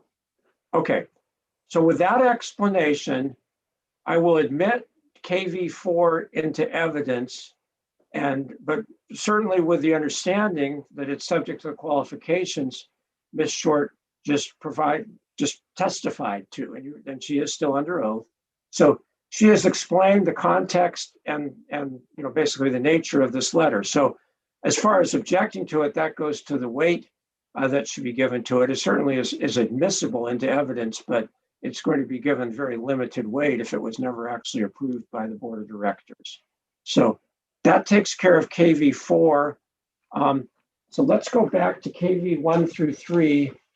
And hang on just a second here. Let me get my pages here. I haven't lost them. Sorry. Okay, so let's see, Ms. Fogel. KV1 was your conditions of dismissal letter that you sent to Mr. Meza back in, looks like 2019. And then KV2 was your comments on the petition. And it looks like KV3 is you say your policy or closing comment for today's hearing, and that's dated January 2 of 2021. So I'll give you two choices on this. You can either treat this as your written testimony, in which case I will give you the oath and you can testify that this is in fact your written testimony, and then you can summarize that, and then all the other parties can ask you cross-examination questions about it. Alternatively, you can have this be just a policy statement, in which case we will not consider it as evidence, but we will just consider the arguments in that. So which way would you like me to proceed with KV3? As the second option. A policy As a statement? policy. Yes. Okay, so we will do that, and then it does reference KV 1 and 2, so we will consider them basically, or at least maybe it doesn't reference them, but those are documents from the record. So we will consider this as a composite policy statement. So I won't give you the oath. You will not be giving testimony, but I will give you up to 5 minutes to summarize your comments if you would like to do that right now. Would it be sufficient if I just read the closing comment that I did write up? Yeah, or is that not the right stage of the meeting? Well, it's pretty short. I know I did not want Mr. Voice to read his 8 pages of detail, but this is 3 pages, 2.5 pages. It's under 5 minutes, yeah. Narrow. So go ahead, you can read that if you want, and we will just proceed that way. I'm Kristen Vogel. I've lived in Garberville for 33 years and served as the public member on the ad hoc committee for GSD's 2013 Municipal Service Review. I believe the March 30th, 2021 amended license and permit is not in the public interest and should not be approved at this time. Here's why. The introduction of public drinking water into the Soham Park has been a controversial issue in the Garberville community for several years. The out-of-area service agreement now proposed for administering it is inadequate because it lacks an environmental analysis of impacts specific to the introduction of public water into the Soham Park property. I consider the installation of public drinking fountains into the Soham Park to be premature at this time. Drinking fountains were initially touted to be necessary for the local people who walk or jog for free around the mile trail that encircles the park. Most brought their own water bottles. So why the big push for fountains? One look at the park map shows them located in each of the commercially zoned areas of the park where they are essential for public event attendees, vendors, musicians, and other performers and their health. So this begs the question, are they the startup infrastructure for the park's commercial development? This is coming just at the time a frightening drought is reducing the South Fork Eel River's flow And the public is worried about how to store enough water to fight fires in the town of Garberville and on our homesteads as well. Many of us feel these concerns take precedence over allocating more public water for commercial purposes. The main water-intensive plans for the park include commercial concerts, festivals, and sports league tournaments to be played on very high water consumption sports fields. How these public water issues will be addressed and resolved are not decided yet, but they loom ahead. That's why the petition for change in the GSD's place of use really matters. If it were done under the auspices of a normal annexation process, I would not protest it. But under the out of area service agreement, it's only a matter of time before GSD and the Soham Park will be back asking for more water. And it could happen that before they decide to ask for it, the temptation may arise to take more water without reporting it. To avoid setting up such a predictable conflict situation, I recommend that the out of area service agreement be dropped by GSD and that the State Water Board deny GSD's petition. Thank you. All right, thank you, Ms. Vogel. Mr. Anderson, please mark that we will include in the record exhibits KV 1, 2, and 3 as policy statements, but not as formal exhibits being entered into evidence. And because Ms. Vogel has not taken the oath and is not testifying, there will not be any cross-examination of her. So with that, we will move on to Ms. Sutton. Ms. Sutton, or if you can move the camera over. Thank you, Mr. Cox. So Ms. Sutton, let me just see what exhibits I have for you here, make sure we're on the same page.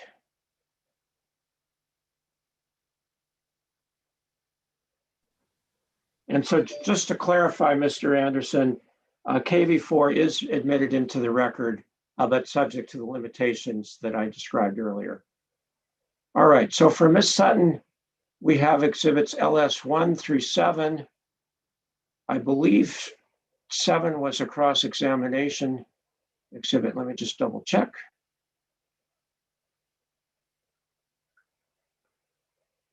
Okay, now this was all the written. So let me go through these in order. I'll tell you, Ms. Sutton, what we have, and you can tell me what you want to do with the different exhibits. If I can get them here. Okay, so LS1 was the protest to the petition that you filed back in, I think it was 2019. Yes, November 24, 2019. LS2 was the Division of Water Rights letter acknowledging receipt of your protest. Exhibit LS3 is a letter from the Division of Water Rights asking you to provide information regarding your response to GSD's, basically GSD's response to your protest. Exhibit, let me get to 4, just a minute here. Exhibit LS4 is your letter dated April 17, 2020 to Mr. Meza, which is it looks like, it starts out as it's a 4-page letter, which states your concerns about the petition.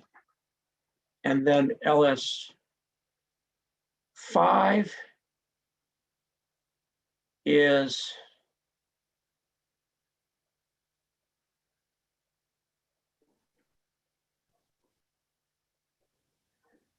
it looks like excerpts from the final EIR, which already has been admitted into evidence, but you had, looks like excerpts from that. And then let's see what LS6 is some comments that basically the GSD's comments about the community park land use designation. So those are the exhibits we have for you. There's not really anything that's written testimony for today's hearing. So how do you want to proceed? We can just accept these exhibits into the record without your testifying, which might be the easiest, but is there anything, I'm a little concerned about how you can testify when you haven't submitted anything in writing. So how do you want to proceed? Well, I'd like to have them admitted, and I do have something brief written down that I would refer to if I am to speak. Okay, so let's do this. Let's go ahead and admit exhibits LS 1 through 7 into evidence so that we have them in the record. And then I think what you're saying for your speaking is that you'd like to make that as a policy statement rather than testimony, which would make sense since you didn't submit anything in writing. Will that be acceptable to you to make a policy statement? Then you will not be subject to cross-examination. Well, I don't mind cross-examination because I made a lot of comments, but since it's been really difficult for me to get this far in the hearing, whatever you are suggesting is fine. Okay, well, that's what I would like to do because it's not really fair to the other parties if for you to testify when they haven't seen your any written testimony from you in advance. So I'm going to give you the opportunity to make a policy statement similar to what Mr. Vogel did, and you may proceed with that for 5 minutes maximum. Okay. Well, as I say, it's really pretty brief. I have continually asked over all the time I've been involved in this, I have asked and focused on water usage. I find it really distressing when we keep talking about these accumulative impacts being so minor. At some point, they have to come together and have an effect. And the fact that the river is already impaired, we're not starting with a great new water system that just got created. We're looking at a water system that has provided water over many years and been degraded in various aspects. I go back to my very basic comments that water is a finite resource. We all kind of agree to that and shrug our shoulders. A water connection is forever. It remains a basis for all development on that parcel in the future. So I'm constantly asking myself, when there is a water connection, how is it going to unfold? And as I've said, all water usage is accumulative. And where are the accumulative impacts actually addressed so that we can do something at this point? You know, I'm really kind of curious how this issue of drinking fountains popped up. The one thing about COVID is it has just about everybody carrying a water bottle. This is a rural area. A lot of us have always carried a water bottle for ages. Children now carry water bottles because parents are really concerned. Around town, drinking fountains have been shut off. And that's at the school, Redwoods Rural Health, various places. There are no drinking fountains because they're deemed not safe. How long will it be before people get around to even thinking about utilizing drinking fountains? So I keep wondering, what is behind all this? I mean, is this the back door to be annexed and gradually added to GSD in increments? Will GSD be able to say no in the future without being sued? There are just so many questions saying they are indemnified, they've looked into that, this is just so laid out. I just still have questions about. Okay. So I'm not as well organized as I might be at this time, so I will finish that right now. And I right. appreciate all the help you've given me. All right, well, thank you. I think your points are very clear, and I appreciate your taking the time to make them today. So because we're treating that as a policy statement, there will not be a cross-examination of that. So let me just see where we are. Where we are is I want to talk about rebuttal evidence. And just keep in mind, rebuttal is not an opportunity to put in more stuff that you forgot to put in before or decided you wanted to put in. It's simply to evidence that you want to make in response to evidence some other party has submitted at the hearing. Basically, something that you didn't know they were going to submit during the hearing, and now you want to submit something in response to that, in reply, or what we call in rebuttal to that. So first of all, I'm just going to go down the list. I know, Ms. Short, you already mentioned this, but I just want to go through the list once more. So Ms. Short, could you please just briefly summarize what rebuttal evidence you're contemplating offering for this hearing? I believe the only thing that I would like to upload that is not currently in the administrative record is the series of emails from the Division of Drinking Water explaining the difference between the water lines that are on the park's property and the district's responsibility for providing potable water, and where that separation happens and why it is that the water board should not condition our diversion with requirements that have to do with the treatment of water to be potable. Okay, so if you upload those emails, we can then post them to the FTP site. Can you upload them this afternoon? Yeah, I'm gonna have to find them and make PDFs of them. They're Okay. From years ago. It'll be a dig. Okay, well, because I'm thinking we'll come back tomorrow morning, and I think you can just testify to those. I don't know that you need to have, we basically just need to have you authenticate them, testify that in fact you got these from the Division of Drinking Water, and then they can go into the record. So Okay. hopefully that'll be fairly short. And the cross-examination will just be limited to your testimony authenticating those. So is that the only rebuttal evidence that GSD plans to submit? Yes, but can I ask you another question? You can ask a question, yes. Is there anything else that we'll need to do tomorrow? If I can find this, can we just be done tonight? Well, possibly, depending on the timing. Let's circle back and see if Okay. anyone else wants to do rebuttal evidence. So Okay. for Ms. Cochran, is South Humboldt Community Park going to be offering any rebuttal evidence? No, thank you. All right, and Mr. Cox, is Redway CSD going to be offering any rebuttal evidence? No, we're not. All right, thank you. Mr. Voice, are you going to be offering any rebuttal evidence? No. All right. And Ms. Vogel, you didn't offer any, you ended up giving up just a policy statement, so I assume you won't have any rebuttal evidence. Is that correct? You're on mute, but. Yeah, yes, it is.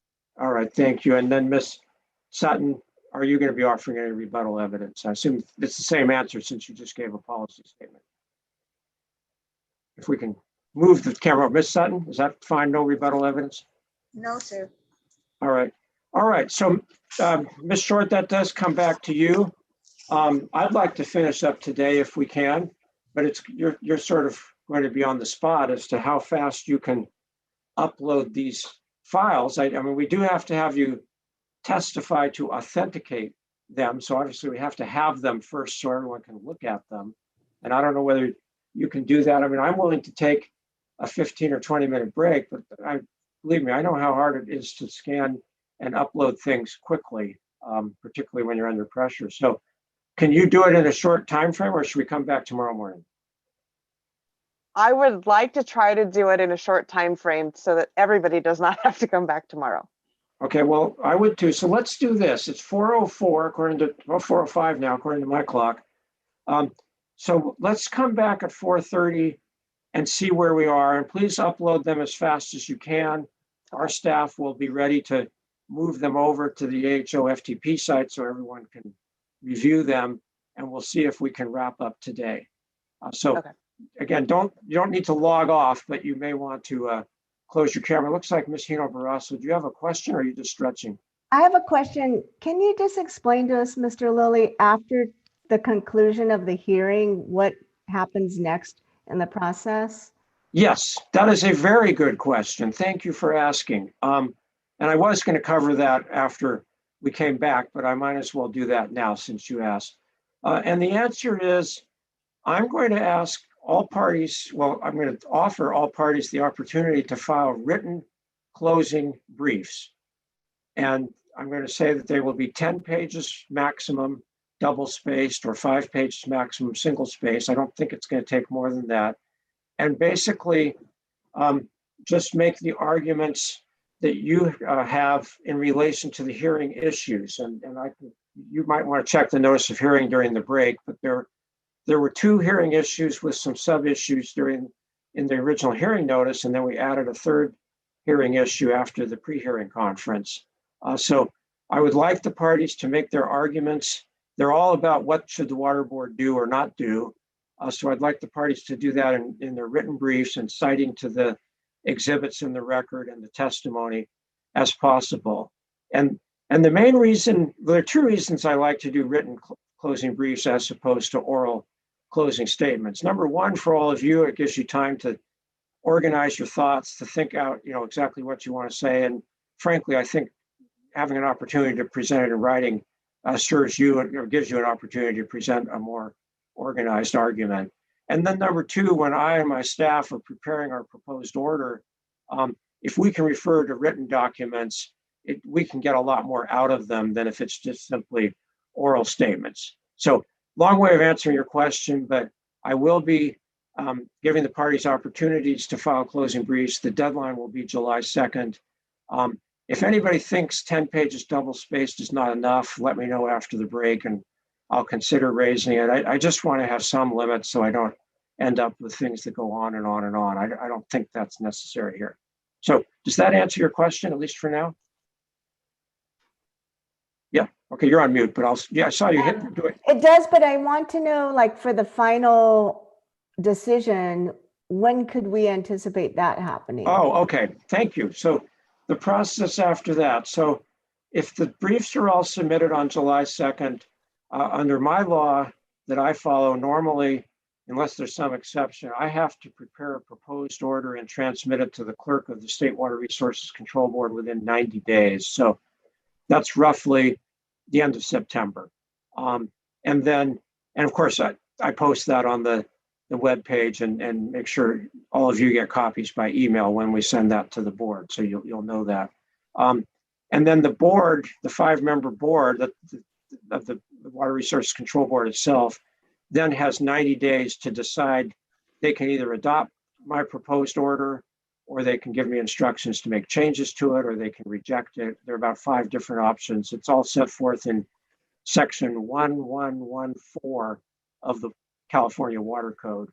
But we do follow the process that's in that statute. So basically 90 days for a proposed decision, and then another 90 days for board action is where it goes after the closing briefs are filed. Okay, so those were good questions. Thank you. I think that answers. Did you have any other questions, or have I missed anything? Okay. All right, so let's all get back at 4:30. We'll see whether we can get those exhibits uploaded, see whether Ms. Short can get them uploaded and we can post them, and we'll see where we are. So again, don't log off, but you can turn off your video and microphone, and we'll come back at 4:30. Thank you.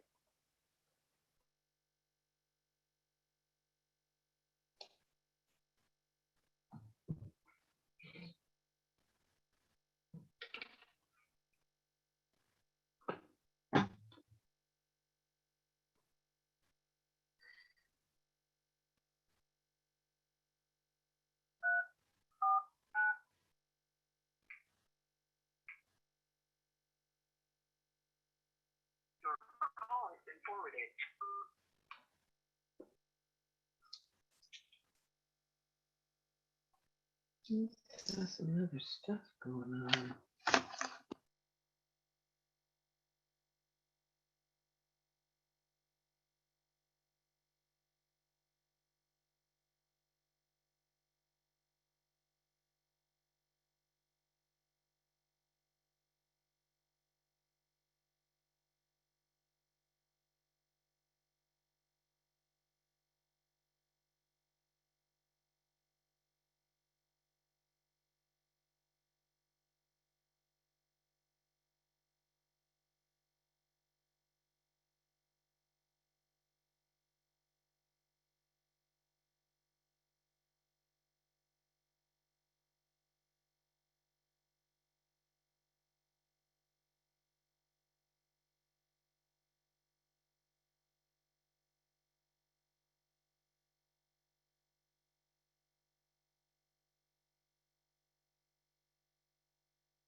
Okay, let's go ahead and get the Recording in progress.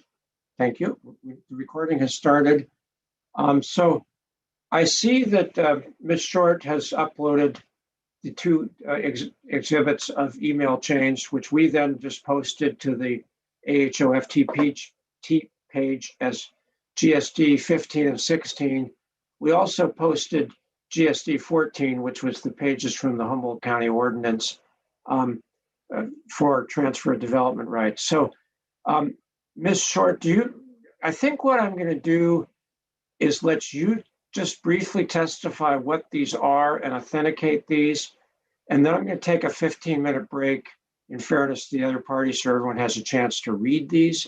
And then if they want to, they can ask you cross-examination questions about them. And we should be able to wrap it up today.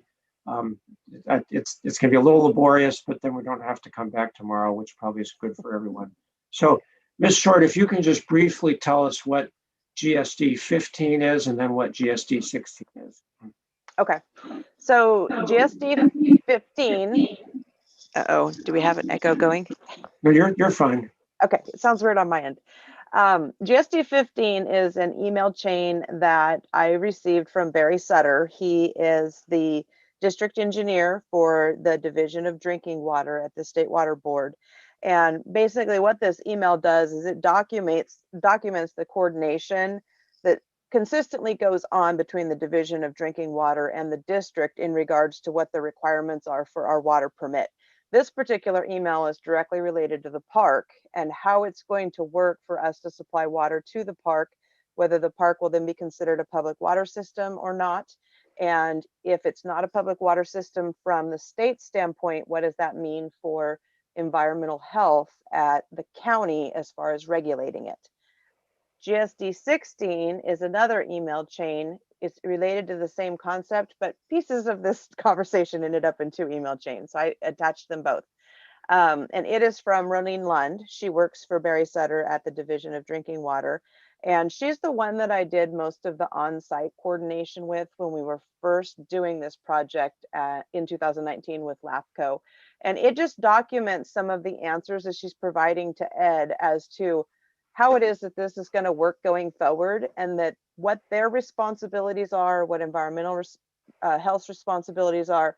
And part of the reason that I'd like these in the evidence is because it shows that there's other agencies that already have regulatory responsibility for these areas, and that it would be not only redundant, but in some ways impossible to enforce if the Division of Water Rights was to put conditions in our raw water permit that we then did not have the authority to regulate, because it really resides with the Division of Drinking Water or with County Environmental Health. Okay. All right. Well, thank you. I appreciate that summary. And as I said, in fairness to everyone else, I'm going to take a break. We're at 4:35, so we'll take 15 minutes to 4:50, and then I will allow cross-examination questions of Ms. Short, and again, just limited to these emails and to her testimony about them. And we should be able to then wrap it up. I'm hoping we can wrap it up without too much more time today. But let's do that. 4:50. Mr. Voice has a question. Thank you. You're raising your hand. What is your question, Mr. Voice? With this new document that we got from the park through Ms. Cochran, would we be able to finish that conversation about what documents that she's disclosed? Okay, she submitted the two resolutions, which basically were authorizing the signatures on the documents that you'd asked her about. I think she's already testified about that. I don't see that there's a need for any further questioning on that. There's something. Oh, I didn't know she did those. You talked about something else just a minute ago. Okay, she is going to get the transfer of development rights agreement up, which she said she could not locate today. She's going to post that. Again, I think she's already authenticated that, so it will be part of the record, and you absolutely can submit comments on that in your closing brief. But that was actually on my notes as well. That is one loose end that we won't cover today, but I don't think we're going to need to reopen the hearing for that. Okay, sounds good. So 4:50, let's all go back We'll go on off video and on mute between now and then. We'll be back at 4:50. Everybody have happy reading.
All right, we're all back. The recording has started again. I'll just wait just a minute. It looks like, Ms. Griffith, do you have a question? Yes, I do. On the closing brief, are those two, is the people who did not testify but just gave a statement, they are not needing to give a closing brief, or they can if they choose? They may, but they are not required to. Okay, great. Thank you. All right, so let's go forward with the new exhibits that Ms. Short uploaded and we posted, which are labeled as GSD 15 and GSD 16. She has described what they are. I have now had a chance to read them, and I assume the rest of you have as well. They are just email chains regarding both, basically both regarding the same question of whether or not the Division of Drinking Water, which is a division within the State Water Resources Control Board, may regulate the water quality and drinking water standards of the water after it passes through the meter, assuming this meter is installed and connected between GSD and the park, South Humboldt Community Park. And basically the gist of those emails is that the Division of Drinking Water has no authority to do that. Mr. Voice in his emails raised concerns about that. So that's where we are. And for the limited purpose of questions just regarding Ms. Short's testimony about those emails, which was primarily just to authenticate the emails, I'm going to allow cross-examination if anybody wants to. You certainly don't have to. So Ms. Cochran, I'll start with you. Do you have any cross-examination questions for Ms. Short on these two new exhibits? No, thank you. All right, and Mr. Cox, do you have any cross-examination questions? I do not. All right, so Mr. Voice, do you have any cross-examination questions? And please go off mute. There you go.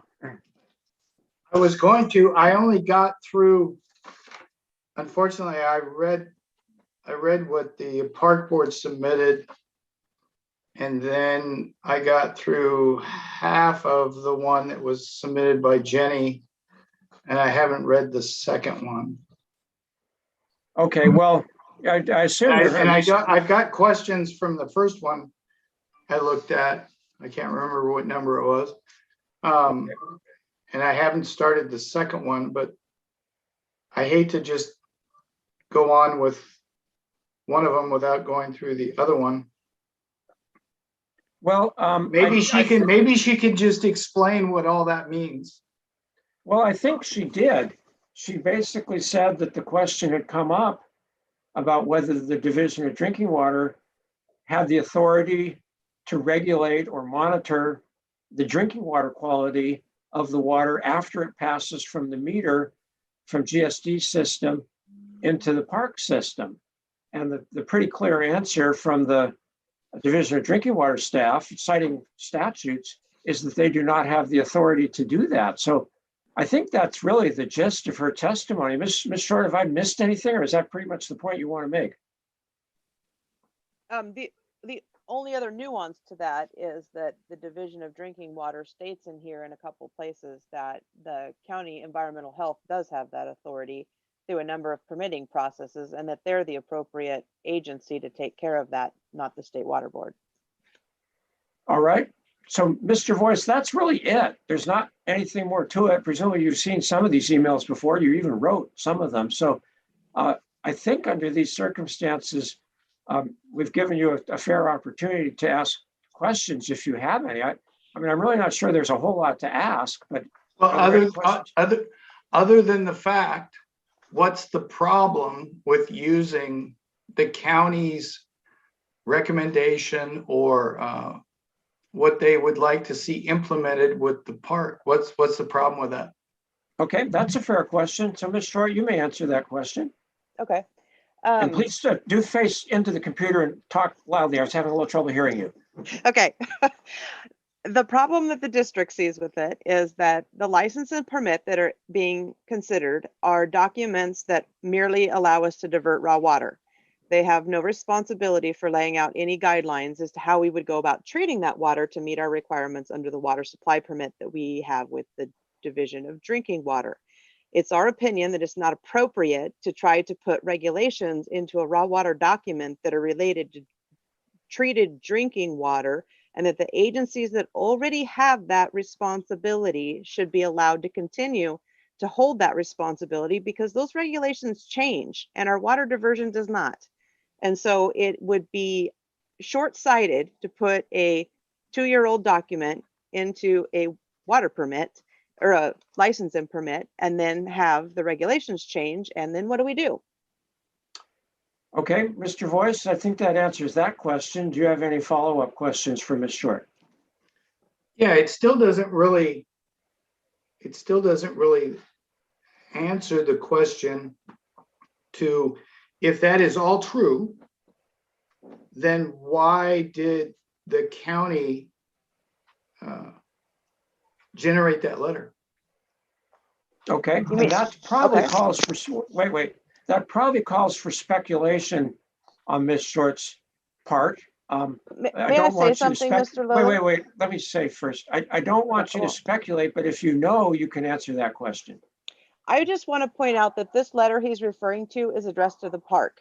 It's not addressed to LAFCO and it's not addressed to GSD, because this agency knows that the entity that they are providing oversight for is the property owner, not the water supply owner.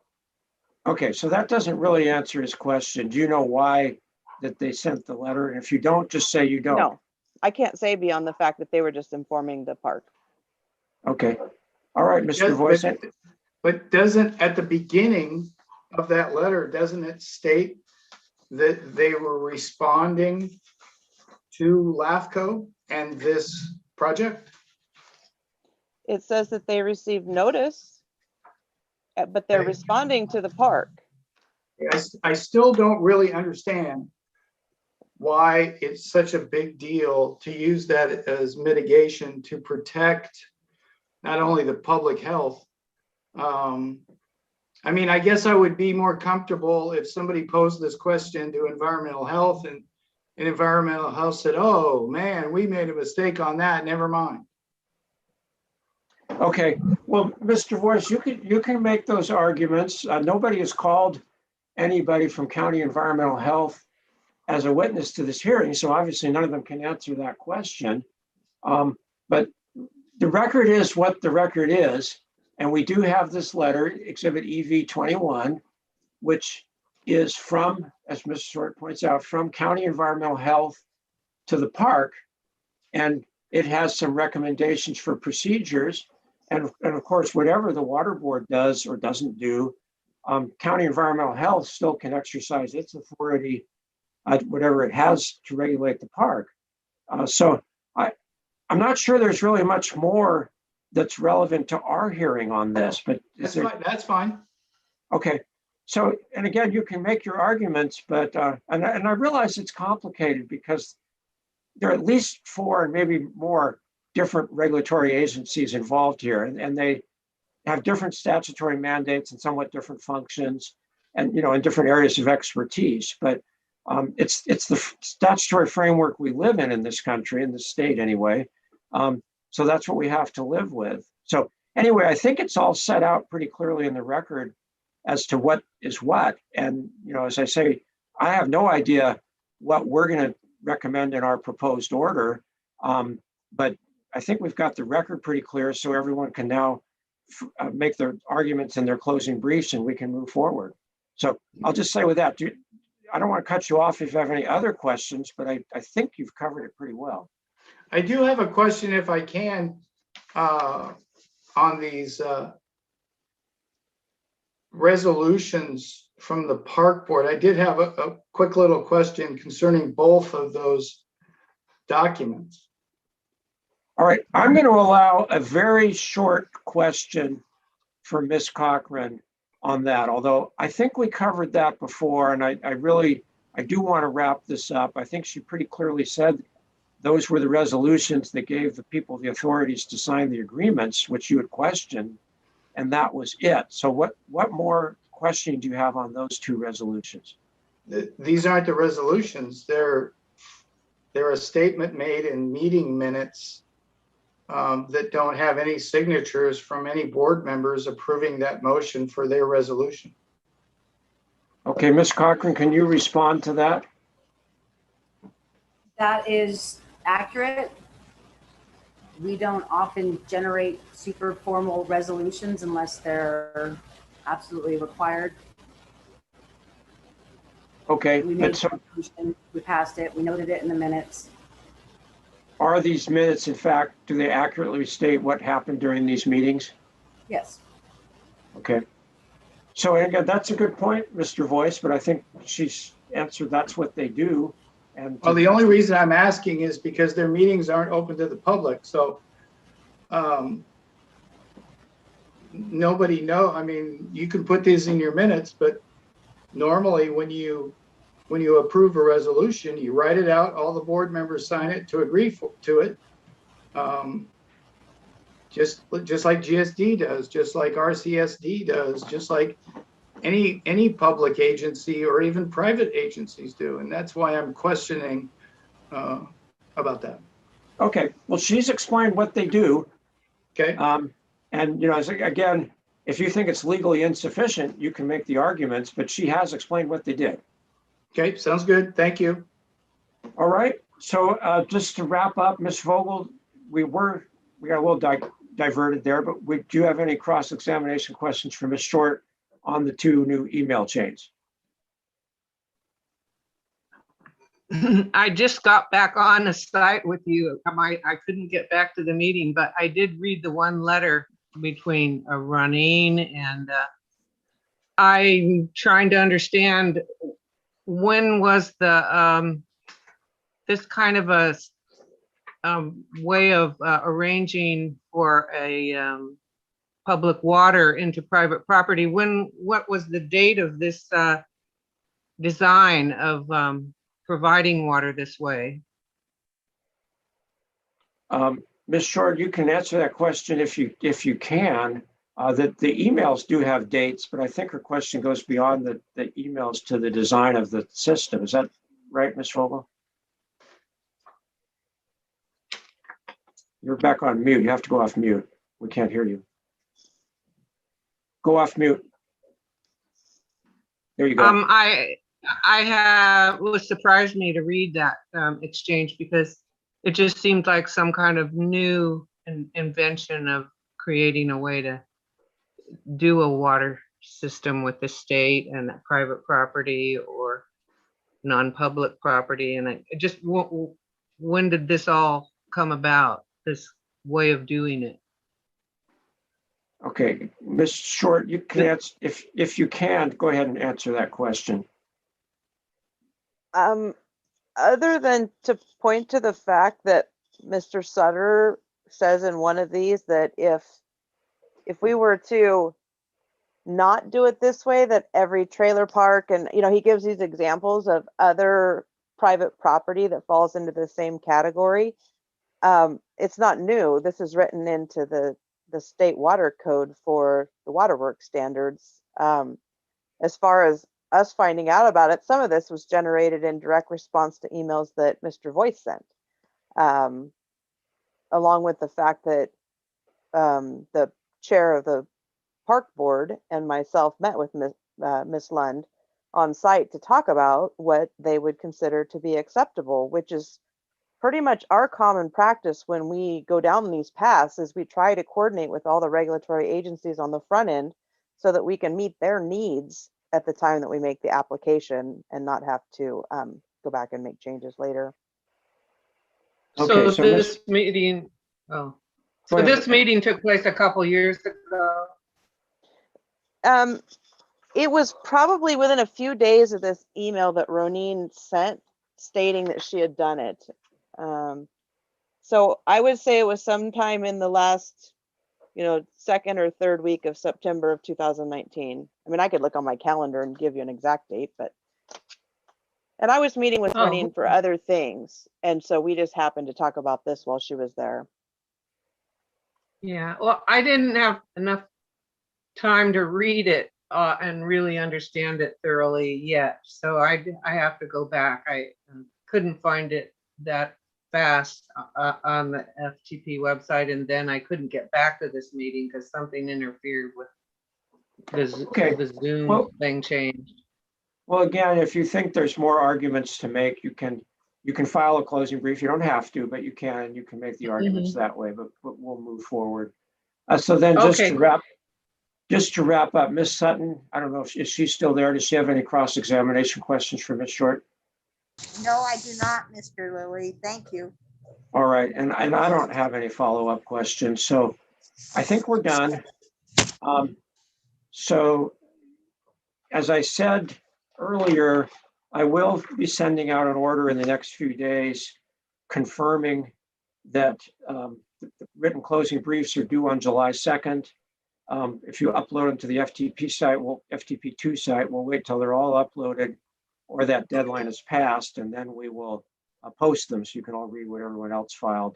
And then our process is 90 days to prepare our proposed order. I do request that you organize your closing briefs in terms of the hearing issues. I mean, that's the way we're going to organize our proposed order.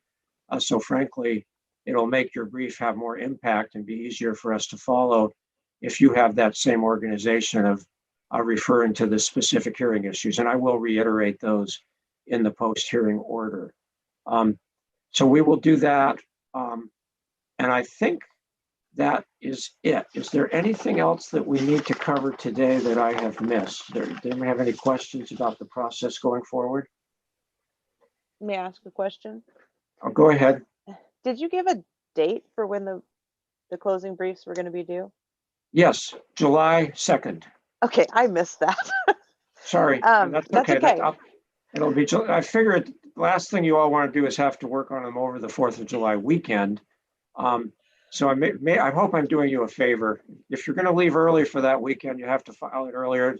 And if you upload it earlier, it's not like anyone else can read it because we don't post them to the public FTP page until everyone has done them. So if you want to file it a day or 2 or 3 or a week earlier, that's fine. But the deadline will be 4 p.m. on July 2nd. And does anyone have any objection to it, the page limit? I really think 10 pages double space should be adequate to address these hearing issues. So As hearing, maybe a related question is, do we really need to reiterate the arguments that we made in our testimony, or is this just going to be supplemental to that? if you want to just cross-reference it, it's fine with me. Okay. I do think you should cross-reference it so we've got everything in one document, but cross-referencing is fine. You don't have to repeat the same thing. And that's not just for you. That several people made some good arguments in their testimony, and referencing that will be fine. Okay, well, we managed to get done in almost before 5 o'clock. So I just want to say thank you all. I know that there are differing views on this. I know some of you have very strong feelings, but I do appreciate the fact that you all handled yourselves professionally, which really makes the process go easier for me. I think everyone was very respectful and kept to the facts. And that's what we want for a public process, is to get all the facts out so we have them to consider as we prepare a proposed order. So I'll look forward to your closing briefs. And with that, let me just ask staff, any of my staff, Mr. Anderson, do you or anybody else have any questions about the exhibits or anything else we need to handle today? I have no questions, Mr. Lilly. All right, thank you. Then we are done. Thank you very much. We're going to sign off. Everybody have a good day. Thank you, everybody. Thanks. Thank you.